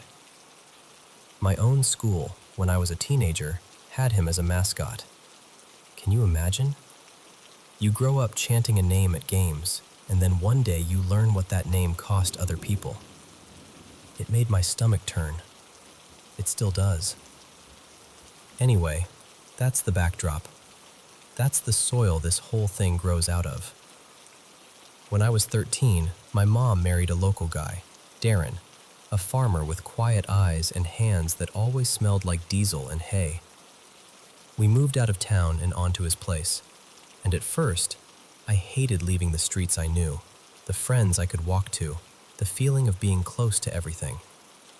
But I also loved animals. So when I realized I could finally have chickens and maybe a dog and space to run without somebody yelling, something in me lit up. The farm looked like a postcard, a big red barn, long fence lines, a garden that took half the summer to tame, cows out in the pasture, and chickens scratching the yard like they owned it. For a while, it felt like a fresh start. Then we started learning things. We did a little research, old maps, library records, local talk. And we found out the property sat near what had once been an execution site. Not just for one side either. It was the kind of place where different groups hurt each other over and over until the land itself felt marked. And there was something else. On an old map, the woods behind our pasture had a name written in faded ink. Sorrow Hill. Not the official name you'd see on a modern map, more like what people used to call it when they didn't want to walk there alone. I'm telling you all this because when the strange things started happening, it didn't feel random. It felt like the farm had a memory, and I'd moved right into it. First encounter. So, picture me doing the world's worst chore, cleaning the henhouse. I'm in the barn with a pitchfork, half complaining, half proud because those were my chickens and I loved them. I shovel, I scrape, I grumble, and then I step out the side door with a load of manure, turning my body to toss it.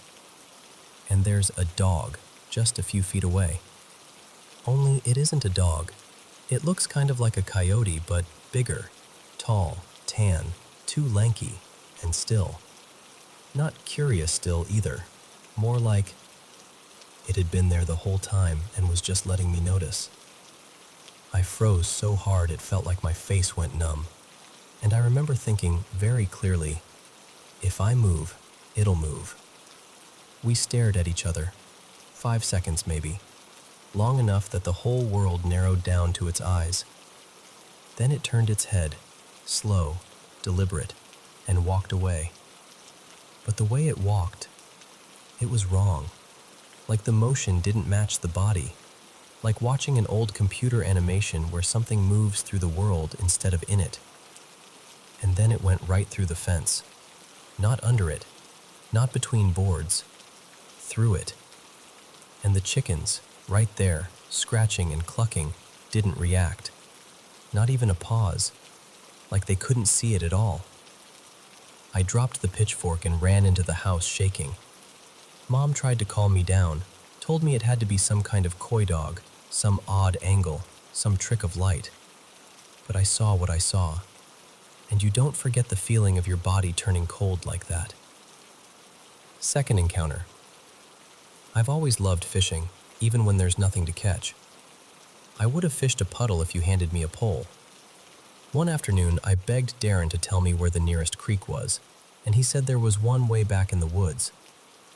I grabbed my tackle box like it was Christmas morning and headed out, alone. I was nervous, sure, but excited enough to ignore it. Getting there meant crossing 2 steep pastures and pushing through thorny brush. I slipped more than once. I found a janky little gate held together with twisted wire, unhooked it, and followed a narrow path that looked like it only remembered being a path. Then I found the creek, and it was pathetic. 2 inches deep, muddy, no fish, barely even moving. I tried to cast anyway and ended up snapping my cheap rod like a fool. I wrapped the broken pieces with line, irritated and embarrassed, and started back. And that's when the woods went silent. Not quiet, silent, like someone hit a switch. 1 second there were birds and wind and summer noise, and the next it was nothing. No insects, no leaves, no sound of my own breath, even though I was breathing. And here's the part that makes my skin crawl. I didn't recognize where I was anymore. It felt like stepping from one room into another without noticing the doorway. I got this instant dread, like being watched by something tall and patient. I tried to cry and couldn't. I walked faster, then faster, telling myself I just needed to get to the fence line. And then I saw something ahead that made my stomach drop. One of those archery practice deer targets, foam body, except the head was torn clean off. And under a big tree beside it were neat little stacks of bones, arranged like somebody cared about how they looked. That's when I started whispering, "Jesus, help me. Please help me." Like it was the only rope I had left. As I moved, I felt, not saw, something huge behind me, like a shadow with weight. I didn't look back. I just kept going until the trees thinned and I stumbled out of the woods, on the opposite side of the farm. I ran home sobbing so hard I couldn't breathe. After that, I didn't go into those woods alone again for years. And even when I did, I kept the pasture behind me like a lifeline. Third encounter. This one's short, but it stuck. Only they were black. Deep, dark black, like shadows on legs. I remember thinking, since when did we get black cows? And I ran inside to ask Mom. She looked at me like I'd lost it. "We haven't gotten any new cows." I went right back out, and they were gone. Not moved over the hill, not clustered behind the trees. Gone like they'd never been there. After that, I started counting our cows. Really counting. Every time. Fourth encounter. This isn't one moment. It's a pattern. And it's honestly the part that wore me down the most. Night on that farm didn't feel like regular night. It felt like the world outside the windows was active in a way we weren't invited to understand. We'd find animals dead in ways that didn't make sense. Blood drained, bodies otherwise untouched. Sometimes heads missing. We'd find snapped necks, like something hit them with sudden, brutal force. And then there was behavior. Wrong behavior. There was a raccoon Darren swore walked upright longer than it should have, bold as anything, and it got into our piglets. We lost more than we should have, and it didn't act like a scared animal. It acted like it belonged. We had a dog, sweet for years, who changed. Head low, eyes hard. It followed us like it didn't recognize us anymore. One day it attacked our other dog, and the decision that came after, it still hurts to think about. Even the cats would sometimes sit and stare at me like statues, unblinking, no flinch when I clapped or shouted. Just staring. After a while, you stop reacting the way you're supposed to. You stop crying every time you lose something. Your heart goes numb because it has to. I didn't like who that made me. Fifth encounter. By then I slept with noise, always. Fan, radio, whatever. If the house was too quiet at night, my brain would fill the silence with dread. One fall night, I was drifting off when I heard this low, rhythmic thumping, like bass from a car. At first I thought some idiot was flying down our road. Happened all the time. But the sound didn't pass. It stayed. And as I focused, I realized it sounded like drumming, like the drums from that little festival, steady, deliberate. Then it stopped. And I heard footsteps on gravel in the barn lot. They were coming toward my window. I thought it was Darren doing chores until I remembered he was in bed. I could hear him breathing down the hall.